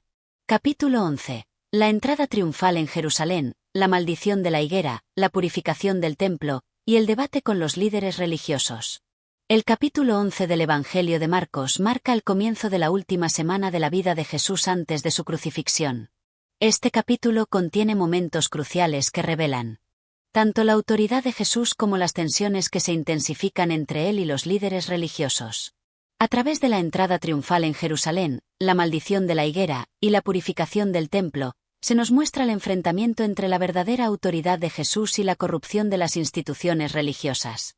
El capítulo culmina con un intenso debate con los principales sacerdotes, los escribas y los ancianos, quienes buscan desacreditarlo. El capítulo comienza con la entrada triunfal de Jesús en Jerusalén, un momento de gran significancia simbólica y profética. Jesús envía a 2 de sus discípulos a una aldea cercana, donde encontrarán un asno atado, sobre el cual nadie ha montado aún. Les dice que, si alguien les pregunta por qué están tomando el asno, deben responder: el Señor lo necesita y lo enviará de vuelta pronto. Marcos 11:3. Este acto cumple con la profecía de Zacarías, que dice que el Mesías entraría en Jerusalén montado sobre un asno, lo que demuestra que Jesús se presenta como el Mesías prometido. Y encontraron el asno atado fuera a la puerta, en el cruce de los caminos, y le desataron. Y algunos de los que estaban allí les dijeron: ¿qué hacéis desatando el asno? Y ellos les dijeron como Jesús había mandado, y los dejaron. Marcos 11:4-6. Al montar el asno y entrar en Jerusalén, la multitud comienza a extender sus mantos en el camino, mientras otros cortan ramas de los árboles y las esparcen por el camino. Gritan: Hosanna! Bendito el que viene en el nombre del Señor. Bendito el reino de nuestro Padre David, que viene. Hosanna en las alturas. Marcos 11, 9-10.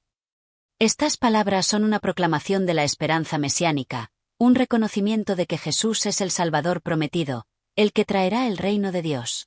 Sin embargo, a pesar de la alegría de la multitud, Jesús sabe que su entrada triunfal es el comienzo de su sufrimiento y sacrificio. Al día siguiente, Jesús regresa a Jerusalén, y al ver una higuera que no tiene frutos, la maldice. Este acto, que podría parecer extraño a primera vista, es en realidad una parábola simbólica sobre la falta de frutos espirituales de la nación de Israel y sus líderes. Jesús, al ver que la higuera no tenía frutos, la maldice diciendo, «Nunca más coma nadie fruto de ti». Marcos 11-14. Este acto prefigura la condena de Jerusalén por su rechazo al mensaje de Jesús y la falta de arrepentimiento. Y al pasar, vieron la higuera seca desde las raíces. Marcos 11:20. Este episodio tiene una profunda enseñanza sobre la importancia de dar frutos espirituales. La higuera, que parecía prometedora por su follaje, no cumplió con la expectativa de dar fruto, lo que refleja la situación de muchos en Israel que, aunque externamente aparentaban ser fieles a Dios, no mostraban frutos de justicia, misericordia y fe. Después de este incidente, Jesús entra en el templo y comienza a expulsar a los vendedores y a los que estaban comprando. Volcó las mesas de los cambistas y las sillas de los que vendían palomas. Les dice, ¿no está escrito, mi casa será llamada casa de oración para todas las naciones? Pero vosotros la habéis hecho cueva de ladrones. Marcos 11-17. Este acto de purificación del templo revela el profundo desagrado de Jesús por la corrupción y la mercantilización del culto en el templo. El templo, que debía ser un lugar de oración y comunión con Dios, se había convertido en un centro de negocio y explotación. Y se enteraron los principales sacerdotes y los escribas, y buscaban cómo matarle. Porque le temían, porque toda la multitud estaba maravillada de su doctrina. Marcos 11:18. Este acto también demuestra la autoridad de Jesús sobre las instituciones religiosas de su tiempo, y marca un claro enfrentamiento con los líderes religiosos que habían corrompido el propósito del templo. La purificación del templo es un simbolismo de la limpieza necesaria en el corazón de aquellos que buscan acercarse a Dios, un llamado a restaurar la pureza del culto y la adoración verdadera. Al día siguiente, mientras Jesús caminaba por el templo con sus discípulos, se dieron cuenta de que la higuera que Jesús había maldecido estaba completamente seca desde las raíces. Pedro, asombrado, le pregunta a Jesús sobre el milagro. Jesús aprovecha la oportunidad para enseñar sobre la fe y el poder de la oración. Les dice, tened fe en Dios. Porque de cierto os digo, que cualquiera que dijere a este monte, quítate y échate en el mar, y no dudare en su corazón, sino creyere que será hecho lo que dice, lo que diga le será hecho. Marcos 11:22-23. Jesús enseña que la fe, incluso la fe más pequeña, puede mover montañas, es decir, puede lograr lo que parece imposible. Por tanto, os digo que todo lo que pidierais orando, creed que lo recibiréis, y os vendrá. Marcos 11:24. Este pasaje resalta la importancia de orar con fe, creyendo firmemente en la capacidad de Dios para responder nuestras peticiones. Además, Jesús también subraya que la oración debe ir acompañada de un corazón perdonador. Y cuando estéis orando, perdonad, si tenéis algo contra alguno, para que también vuestro Padre que está en los cielos os perdone a vosotros vuestros pecados. Marcos 11:25. La reconciliación y el perdón son fundamentales para que nuestras oraciones sean efectivas. A medida que Jesús continúa enseñando, los líderes religiosos se sienten amenazados por su creciente popularidad y autoridad. Los principales sacerdotes, escribas y ancianos se acercan a Jesús y le preguntan con arrogancia, ¿con qué autoridad haces estas cosas? ¿O quién te dio autoridad para hacer esto? Marcos 11:28. Jesús responde con una pregunta. Yo también os haré una pregunta. Respondedme, y os diré con qué autoridad hago estas cosas. El bautismo de Juan, ¿de dónde era? ¿Del cielo o de los hombres? Marcos 11:29-30. Los líderes religiosos, al no poder responder a esta pregunta sin quedar en una situación difícil, deciden no contestar, y Jesús les dice que tampoco les responderá sobre su autoridad. Este intercambio refleja la falta de honestidad y la falta de voluntad de los líderes religiosos de reconocer la autoridad divina de Jesús. Jesús los desafía a enfrentar la verdad y a reconocer que la autoridad que él ejerce proviene de Dios, pero su orgullo y dureza de corazón les impide aceptarlo. Este capítulo es un punto de inflexión en el Evangelio, ya que establece claramente las tensiones entre Jesús y las autoridades religiosas de su tiempo. A través de la entrada triunfal, la purificación del templo, y la enseñanza sobre la fe y el perdón, Jesús revela su autoridad y su misión de restaurar el verdadero culto a Dios. A medida que la oposición de los líderes religiosos crece, también lo hace la determinación de Jesús de cumplir con su misión de redimir al mundo, un paso más hacia su sacrificio en la cruz. Capítulo 12. La parábola de los labradores malvados, el pago de los impuestos a César, la resurrección, el gran mandamiento y la advertencia sobre los escribas. El capítulo 12 del Evangelio de Marcos recoge una serie de enseñanzas y confrontaciones de Jesús con los líderes religiosos, que se intensifican a medida que se acerca al final de su ministerio. A través de parábolas y debates, Jesús revela tanto la corrupción de las autoridades religiosas como el verdadero camino hacia el reino de Dios. En este capítulo, Jesús aborda temas como la responsabilidad humana, la justicia divina, la resurrección, el amor a Dios y al prójimo, y las advertencias sobre la hipocresía de los líderes religiosos. El capítulo comienza con la famosa parábola de los labradores malvados, en la que Jesús narra la historia de un hombre que planta una viña y la arrienda a unos labradores, quienes se encargan de cuidarla mientras el dueño se ausenta. Cuando el dueño envía a un siervo para que reciba los frutos de la viña, los labradores lo golpean y lo echan fuera. El dueño envía a más siervos, pero los labradores los maltratan igualmente. Finalmente, el dueño decide enviar a su propio hijo, pensando que respetarán a su hijo, pero los labradores lo matan, con la esperanza de apoderarse de la viña. Pero aquellos labradores dijeron entre sí: «Este es el heredero, venid, matémosle, y la heredad será nuestra». Marcos 12:7. La parábola ilustra la manera en que los líderes religiosos de Israel han rechazado a los profetas que Dios les ha enviado a lo largo de la historia, y cómo ahora rechazan a Jesús, el Hijo de Dios. Jesús concluye la parábola citando las Escrituras, diciendo que la piedra que los constructores rechazaron ha llegado a ser la piedra angular, refiriéndose a él mismo como la piedra fundamental del reino de Dios. ¿No habéis leído esta Escritura? La piedra que desecharon los edificadores, ha venido a ser cabeza del ángulo. El Señor ha hecho esto, y es cosa maravillosa a nuestros ojos. Marcos 12:10-11. La parábola es una clara denuncia del pecado de los líderes religiosos, quienes se oponen al plan de Dios. La respuesta de los fariseos y de los sumos sacerdotes es llena de enojo, ya que entienden que Jesús está hablando contra ellos, pero no se atreven a arrestarlo debido a la multitud, que lo considera un profeta. A continuación, los fariseos y herodianos intentan atrapar a Jesús con una pregunta sobre los impuestos. Le preguntan si es lícito pagar impuestos a César, el emperador romano. Esta es una pregunta astuta, porque si Jesús responde que no se debe pagar los impuestos, podrían acusarlo de subversión contra Roma. Si responde que sí, podría perder el apoyo popular, ya que muchos judíos resentían el dominio romano. Jesús, sabiendo la malicia detrás de la pregunta, les pide que le muestren una moneda y les pregunta: ¿de quién es esta imagen y la inscripción? Ellos responden: de César. Jesús entonces dice: dad a César lo que es de César, y a Dios lo que es de Dios. Marcos 12:17. Esta respuesta es sabia y evita el trampa, pues afirma que, aunque debemos cumplir con nuestras obligaciones civiles, nuestra lealtad última debe ser hacia Dios. Y admirados de él, le dejaron y se fueron. Marcos 12:17. Con esta respuesta, Jesús enseña que la autoridad humana tiene su lugar, pero que la autoridad divina es superior y no debe ser ignorada.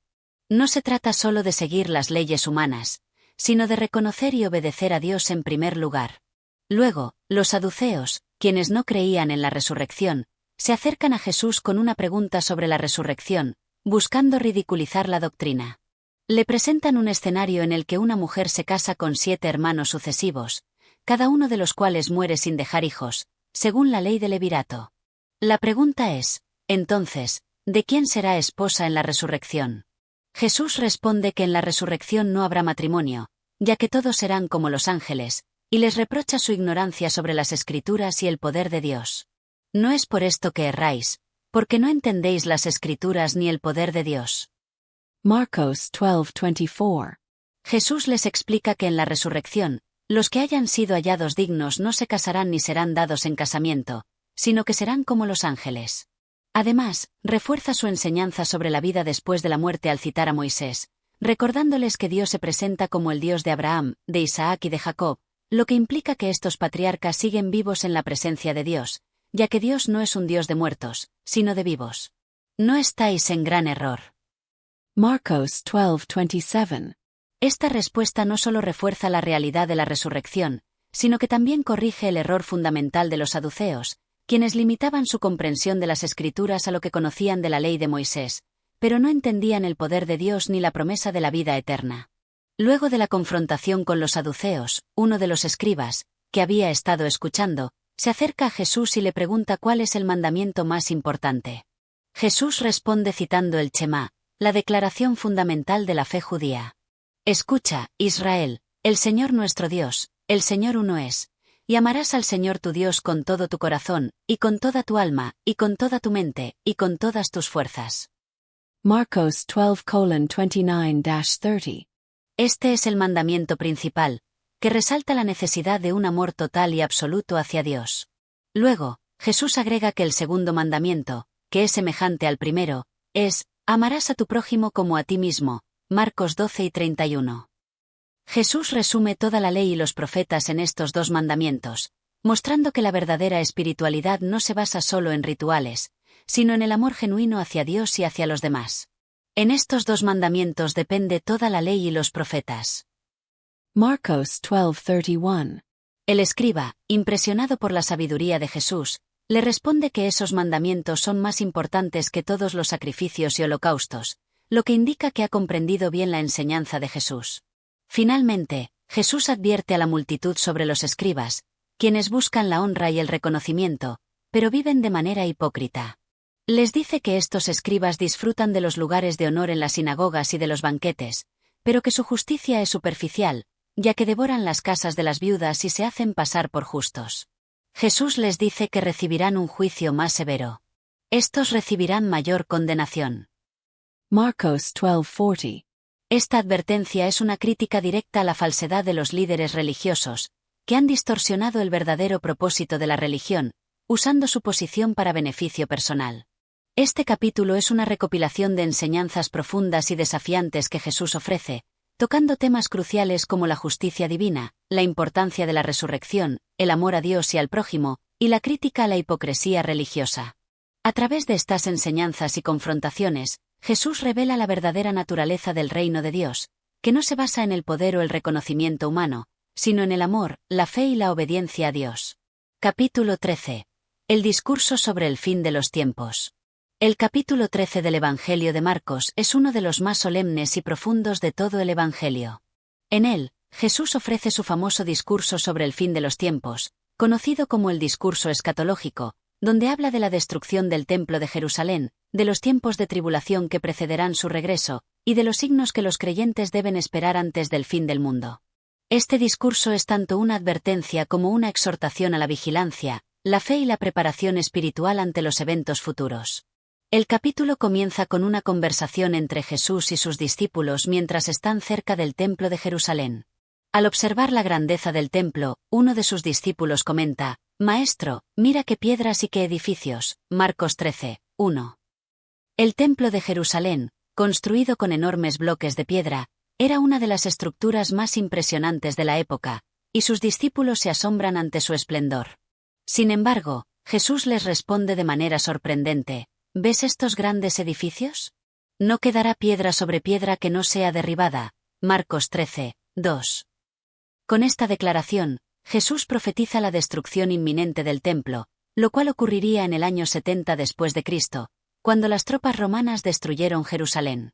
Los discípulos, alarmados por esta declaración, se acercan a Jesús en privado, pidiéndole que les explique cuándo sucederán estas cosas y qué señales precederán la venida del fin del mundo. Jesús les responde de manera detallada, señalando una serie de eventos y situaciones que ocurrirán antes de su regreso. En primer lugar, les advierte que no se dejen engañar por falsos mesías ni por aquellos que vengan en su nombre diciendo que el fin ha llegado.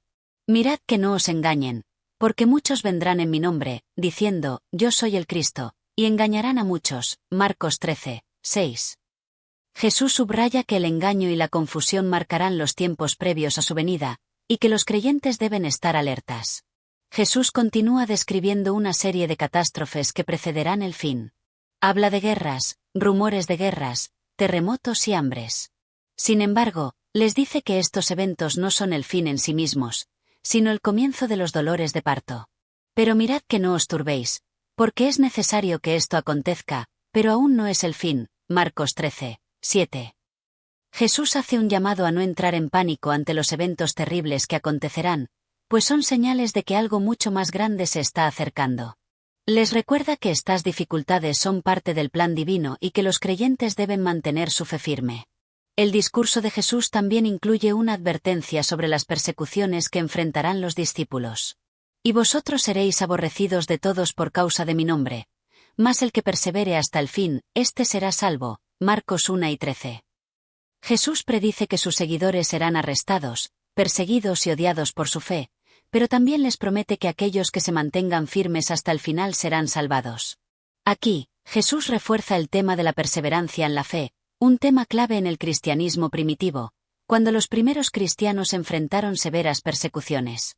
Uno de los puntos más sobresalientes del discurso es la referencia a la abominación desoladora, una frase tomada de las profecías de Daniel.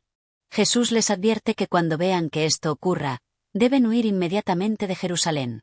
Pero cuando veáis la abominación desoladora, que está en el lugar donde no debe estar, el que lea, entienda, entonces los que estén en Judea huyan a los montes. Marcos 1 y 14. Esta abominación desoladora se refiere a la profanación del templo, que los estudiosos interpretan como la invasión de Jerusalén por las fuerzas romanas y la posterior destrucción del templo en el año 70 después de Cristo. Después de esta advertencia, Jesús describe aún más las catástrofes cósmicas que ocurrirán en los últimos tiempos. Habrá señales en el sol, la luna y las estrellas, y el mismo orden cósmico será trastornado. En aquellos días, después de aquella tribulación, el sol se oscurecerá, y la luna no dará su resplandor, y las estrellas caerán del cielo, y las potencias que están en los cielos serán conmovidas. Marcos 13, 24-25. Estas imágenes dramáticas de caos cósmico están destinadas a señalar que el fin de los tiempos será un evento de gran trascendencia, que marcará el regreso de Jesucristo. A continuación, Jesús les asegura que después de estas terribles tribulaciones, los creyentes verán al Hijo del Hombre venir en las nubes con gran poder y gloria. Y entonces verán al Hijo del Hombre, que vendrá en las nubes con gran poder y gloria. Marcos 1 y 26. Este es un pasaje que anticipa la segunda venida de Cristo, un evento que los cristianos esperan con esperanza, pero también con temor y reverencia. Jesús les asegura que, cuando llegue ese momento, enviará a sus ángeles para reunir a sus escogidos de los cuatro vientos, desde los extremos de la tierra hasta los confines del cielo. En un momento de su discurso, Jesús les habla sobre la parábola de la higuera, que tiene el propósito de enseñarles a reconocer los tiempos. De la higuera aprended la parábola. Cuando ya su rama está tierna y brotan las hojas, sabéis que el verano está cerca. Marcos 1 y 28. De manera similar, los discípulos deben estar atentos a las señales de los tiempos y reconocer que la venida del Hijo del Hombre está cerca. Jesús les exhorta a mantenerse vigilantes, pues no saben ni el día ni la hora en que esto ocurrirá. Velad, pues, porque no sabéis cuándo vendrá el Señor de la casa. Marcos 1 y 35. Este llamado a la vigilancia es un tema central del capítulo, ya que Jesús insiste en que los creyentes deben vivir en constante preparación y alerta, sin caer en la complacencia o el descuido. Al final del capítulo, Jesús deja en claro que del día y la hora nadie sabe, ni aun los ángeles que están en el cielo, ni el Hijo, sino el Padre. Marcos 1 y 32. Esto subraya la incertidumbre y el misterio en torno a la segunda venida de Cristo. Aunque se dan señales y advertencias, el momento exacto sigue siendo desconocido, y el llamado es a vivir siempre preparados, sin caer en la especulación sobre cuándo ocurrirá. El mensaje es claro: la vigilancia, la fe y la perseverancia son esenciales para todo aquel que quiera ser parte del reino de Dios. Este capítulo es una de las enseñanzas más profundas de Jesús sobre el futuro, no solo en el sentido de la destrucción física de Jerusalén y del templo, sino también sobre los tiempos finales, la segunda venida y la necesidad de estar siempre preparados. A través de las señales, las advertencias y las exhortaciones a la perseverancia, Jesús llama a sus seguidores a vivir con una constante actitud de fe y vigilancia, sabiendo que el reino de Dios se acerca, y que su venida será un evento glorioso, pero también lleno de tribulaciones. La esperanza cristiana se cimenta en la promesa de que, al final, aquellos que permanezcan firmes en la fe serán reunidos con Él en su gloria. Capítulo 14. La traición, la cena pascual, el arresto de Jesús y el juicio ante el Sanedrín. El capítulo 14 de Marcos narra algunos de los momentos más dramáticos y significativos en la vida de Jesús, un capítulo marcado por la traición de Judas, la última cena, la agonía en el huerto de Getsemaní, su arresto y su juicio ante las autoridades religiosas. Este capítulo comienza con la incertidumbre y el conflicto, pero va marcando el camino hacia los eventos que sellarán el destino de Jesús en la cruz. Aquí, el sacrificio, la traición, la fidelidad y la intervención divina se entrelazan de manera poderosa y conmovedora. El capítulo comienza con una referencia al tiempo que faltaba para la fiesta de la Pascua, la cual celebraba la liberación del pueblo de Israel de la esclavitud en Egipto. Jesús y sus discípulos se preparan para la celebración, pero en el trasfondo, los líderes religiosos están tramando la manera de arrestarlo y matarlo. Sin embargo, saben que no pueden hacerlo durante la fiesta, ya que temen la reacción del pueblo, que seguía a Jesús y lo consideraba un profeta. Y buscaban cómo prenderle con engaño y matarle, porque decían, no durante la fiesta, para que no se haga alboroto entre el pueblo. Marcos 14, 1-2. Mientras tanto, en Betania, en casa de Simón el leproso, Jesús se encuentra con una mujer que, sin previo aviso, se acerca a él con un frasco de alabastro lleno de perfume muy costoso y lo derrama sobre su cabeza. Los discípulos se indignan al ver este acto, pensando que el perfume podría haberse vendido y el dinero donado a los pobres. Sin embargo, Jesús defiende a la mujer, diciéndoles que ha hecho una buena obra, porque la unción de su cabeza anticipa su sepultura. Dejadla, ¿por qué la molestáis? Buena obra me ha hecho. Siempre tendréis pobres con vosotros, y cuando queráis les hagáis bien, pero a mí no siempre me tendréis. Marcos 14, 6-7. Este acto de la mujer es profundamente simbólico, pues anticipa la muerte de Jesús, un acto que también tiene un profundo significado de sacrificio y redención. Además, es un acto de amor y devoción que Jesús aprecia profundamente, mostrando que la verdadera adoración va más allá de la acumulación de riquezas o de obras visibles, y se expresa en gestos sinceros de entrega. En contraste con este gesto de devoción, el relato continúa describiendo la traición de Judas Iscariote. Después de la cena en Betania, Judas se acerca a los principales sacerdotes y se ofrece a entregar a Jesús a cambio de 30 piezas de plata, el precio de un esclavo. Y Judas Iscariote, uno de los 12, fue a los principales sacerdotes para entregarles a Jesús. Marcos 2-10. Este acto de traición marca un punto de no retorno en el camino hacia la crucifixión, y señala el cumplimiento de las Escrituras sobre el sacrificio del Mesías. Judas, uno de los 12 apóstoles, se convierte en el traidor, mostrando cómo la cercanía a Jesús no garantiza fidelidad, sino que cada individuo tiene la libertad de elegir su camino. Luego, el relato se desplaza hacia la preparación de la Pascua, un evento profundamente significativo para el pueblo judío, ya que conmemoraba la liberación de la esclavitud en Egipto. Jesús, junto con sus discípulos, se reúne para celebrar la cena de la Pascua, un acto simbólico de unidad y recuerdo. Durante la cena, Jesús toma el pan, lo bendice, lo parte y lo da a sus discípulos, diciendo, «Tomad, esto es mi cuerpo». Marcos 2-22. Después, les da una copa de vino y les dice, «Esta es mi sangre del nuevo pacto, que por muchos es derramada». Marcos 2-24. Este momento es crucial, pues Jesús establece lo que más tarde será conocido como la Santa Cena o la Eucaristía, un acto de recordatorio y comunión entre él y sus seguidores. A través de estos símbolos de pan y vino, Jesús establece un nuevo pacto con su pueblo, que será consumado con su sacrificio en la cruz. Y comieron todos, y todos bebieron de él. Marcos 14:23. Luego de la cena, Jesús les habla de la deserción de los discípulos, citando una profecía de Zacarías, «Heriré al pastor, y las ovejas se dispersarán». Marcos 2-27. Los discípulos no comprenden completamente lo que está a punto de ocurrir, pero Jesús les anticipa que todos lo abandonarán esa misma noche. Pedro, siempre impulsivo, asegura que no lo negará, incluso si todos los demás lo hacen. Sin embargo, Jesús le responde con la dura predicción de que antes de que el gallo cante, Pedro lo negará 3 veces. Y Pedro le dijo, «Aunque todos se escandalicen, yo no». Marcos 2-29. Después de la cena, Jesús y sus discípulos se dirigen al Monte de los Olivos, donde Jesús, profundamente afligido, se aparta de ellos para orar. En el huerto de Getsemaní, Jesús enfrenta una intensa agonía. Sabe que lo que está por venir será doloroso y que su muerte es inminente. Pide a Dios que, si es posible, pase de él esta copa de sufrimiento, pero se somete a la voluntad del Padre, diciendo: Padre mío, si es posible, pase de mí este cáliz. Pero no sea como yo quiero, sino como tú. Marcos 2:36. Este momento de sufrimiento y rendición es un reflejo de la humanidad de Jesús, quien, aunque plenamente divino, también experimenta el dolor, la tristeza y la angustia. Jesús regresa a sus discípulos, quienes están dormidos, incapaces de mantenerse despiertos mientras él ora. Jesús les dice que el espíritu está dispuesto, pero la carne es débil. Velad y orad para que no entréis en tentación. Marcos 2:38. Después de 3 momentos de oración y de lucha interior, Jesús finalmente se prepara para enfrentar lo que está por venir.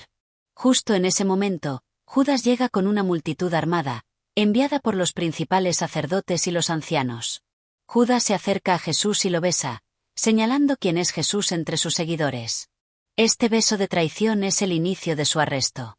Los discípulos intentan resistir, uno de ellos corta la oreja de un siervo del sumo sacerdote, pero Jesús les reprende, diciéndoles que no han de usar la violencia. ¿Como contra un ladrón habéis salido con espadas y con palos para prenderme? Marcos 14:48. En el momento del arresto, todos los discípulos huyen, cumpliendo la predicción de Jesús de que se dispersarían. Jesús es arrestado y llevado ante el sumo sacerdote, mientras Pedro lo sigue a distancia. En el patio del sumo sacerdote, Pedro se encuentra con algunos sirvientes y se le acusa de ser un seguidor de Jesús. Temeroso de las consecuencias, Pedro niega a Jesús 3 veces antes de que el gallo cante, tal como Jesús lo había predicho. En ese momento, el gallo canta, y Pedro, lleno de remordimiento, se va a llorar amargamente. Y el gallo cantó por segunda vez. Entonces Pedro se acordó de las palabras que Jesús le había dicho: antes que el gallo cante 2 veces, me negarás 3 veces. Y pensando en esto, lloró. Marcos 14:72. Este capítulo describe los eventos de la traición, el sufrimiento y la humillación de Jesús, pero también marca el inicio de la realización del plan divino para la salvación de la humanidad. A través de la traición de Judas, la negación de Pedro, el sufrimiento en Getsemaní y el arresto injusto, Jesús se prepara para enfrentarse a la cruz, un sacrificio que cambiará el destino de la humanidad. Sin embargo, a lo largo de todo este proceso, Jesús mantiene su fe y su misión al Padre, demostrando el ejemplo supremo de obediencia y amor. Capítulo 15. El juicio de Jesús, la crucifixión y la muerte. El capítulo 15 del Evangelio de Marcos es el último paso hacia la consumación del sacrificio de Jesús en la cruz. Este capítulo narra su juicio ante Pilato, su condena a muerte, su crucifixión, y finalmente, su muerte y sepultura. A lo largo de estos eventos, se revela la traición de la humanidad y la obediencia absoluta de Jesús al plan de salvación de Dios. A través de su sufrimiento y muerte, Jesús cumple las profecías y se ofrece a sí mismo como el sacrificio perfecto por los pecados del mundo. Este capítulo es el clímax de la pasión de Cristo y el momento culminante de su misión redentora. El capítulo comienza con el amanecer del día después de su arresto. Jesús es llevado ante Pilato, el gobernador romano de Judea, para ser juzgado. Pilato, que tiene la autoridad para decidir sobre la vida y la muerte de un prisionero, se enfrenta a una multitud que pide la condena de Jesús. Antes de tomar una decisión, Pilato le pregunta a Jesús: ¿eres tú el rey de los judíos? Marcos 15:2. Jesús responde afirmativamente: tú lo has dicho, Marcos 15:2, sin negar ni confirmar los títulos que los demás le asignan. Este momento resalta el silencio voluntario de Jesús, quien no se defiende, porque sabe que su destino ya está sellado como parte del plan divino. Pilato se da cuenta de que Jesús no es culpable de los crímenes de los cuales se le acusa, pero se enfrenta a la presión de una multitud que exige su ejecución.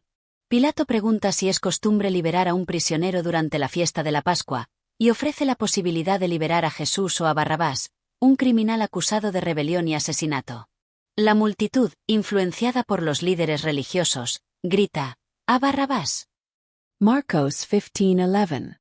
Pilato, al ver que no obtiene respuesta razonable y temiendo un levantamiento popular, finalmente cede ante la presión y decide liberar a Barrabás, entregando a Jesús para ser crucificado. Jesús es entregado a los soldados romanos, quienes lo someten a humillaciones y torturas.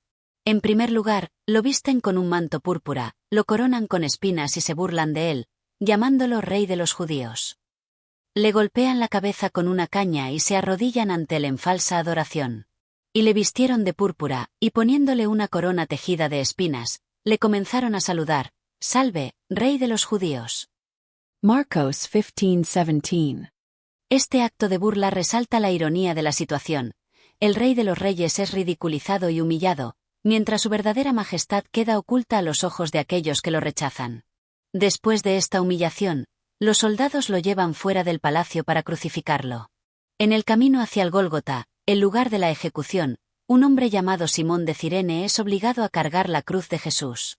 Y obligaron a uno que pasaba, Simón de Cirene, padre de Alejandro y de Rufo, que venía del campo, a que le ayudara a llevar la cruz. Marcos 3:21.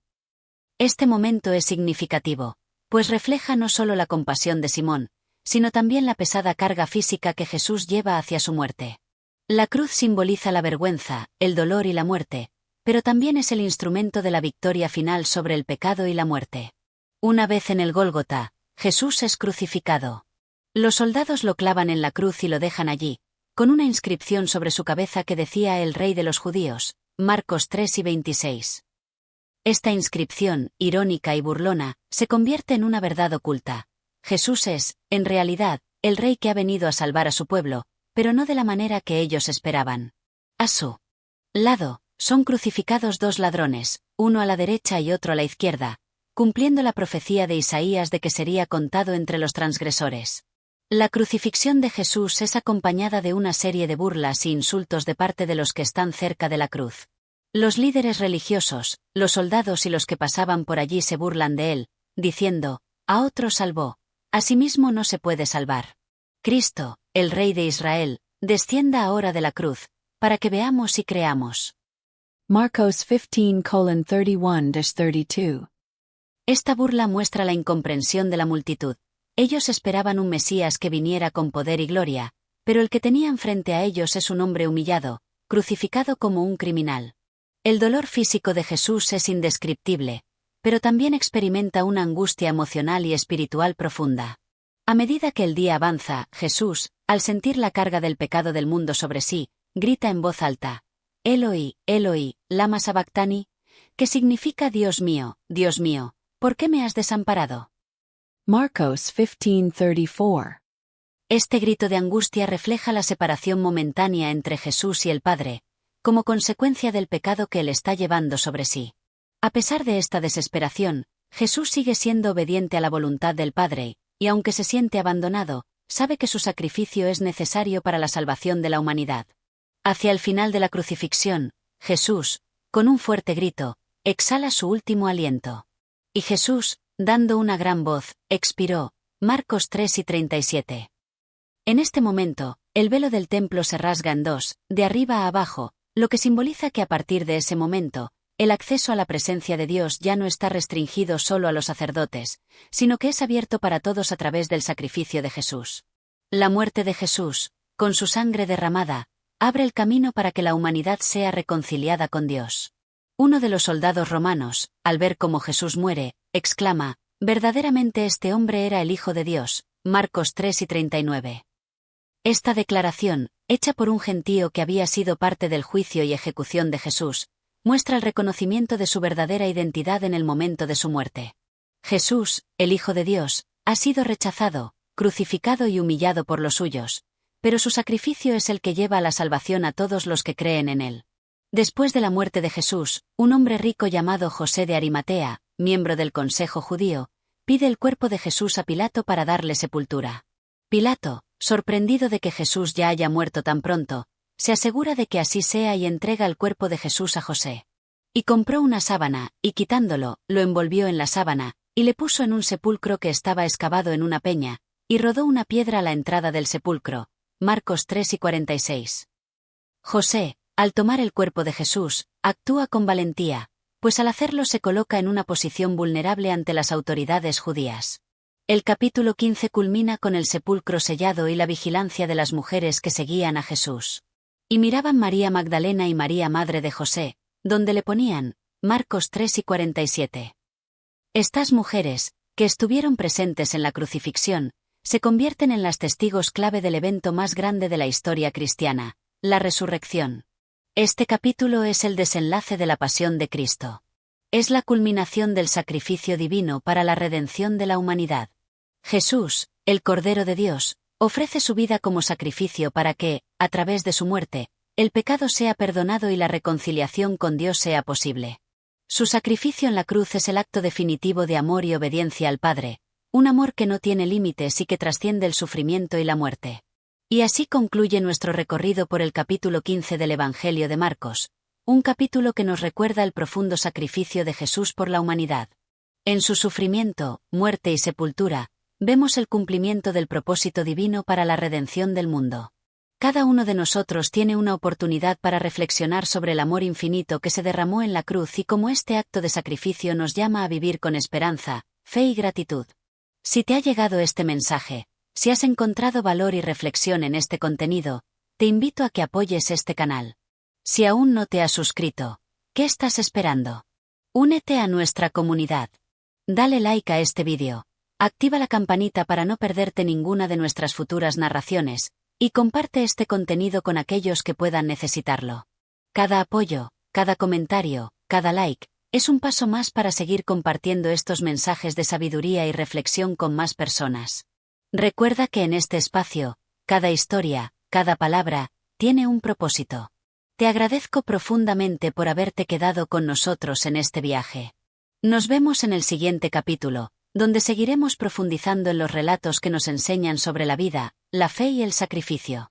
Que tengas una jornada llena de paz, reflexión y crecimiento. Nos vemos pronto en el canal. Hasta la próxima.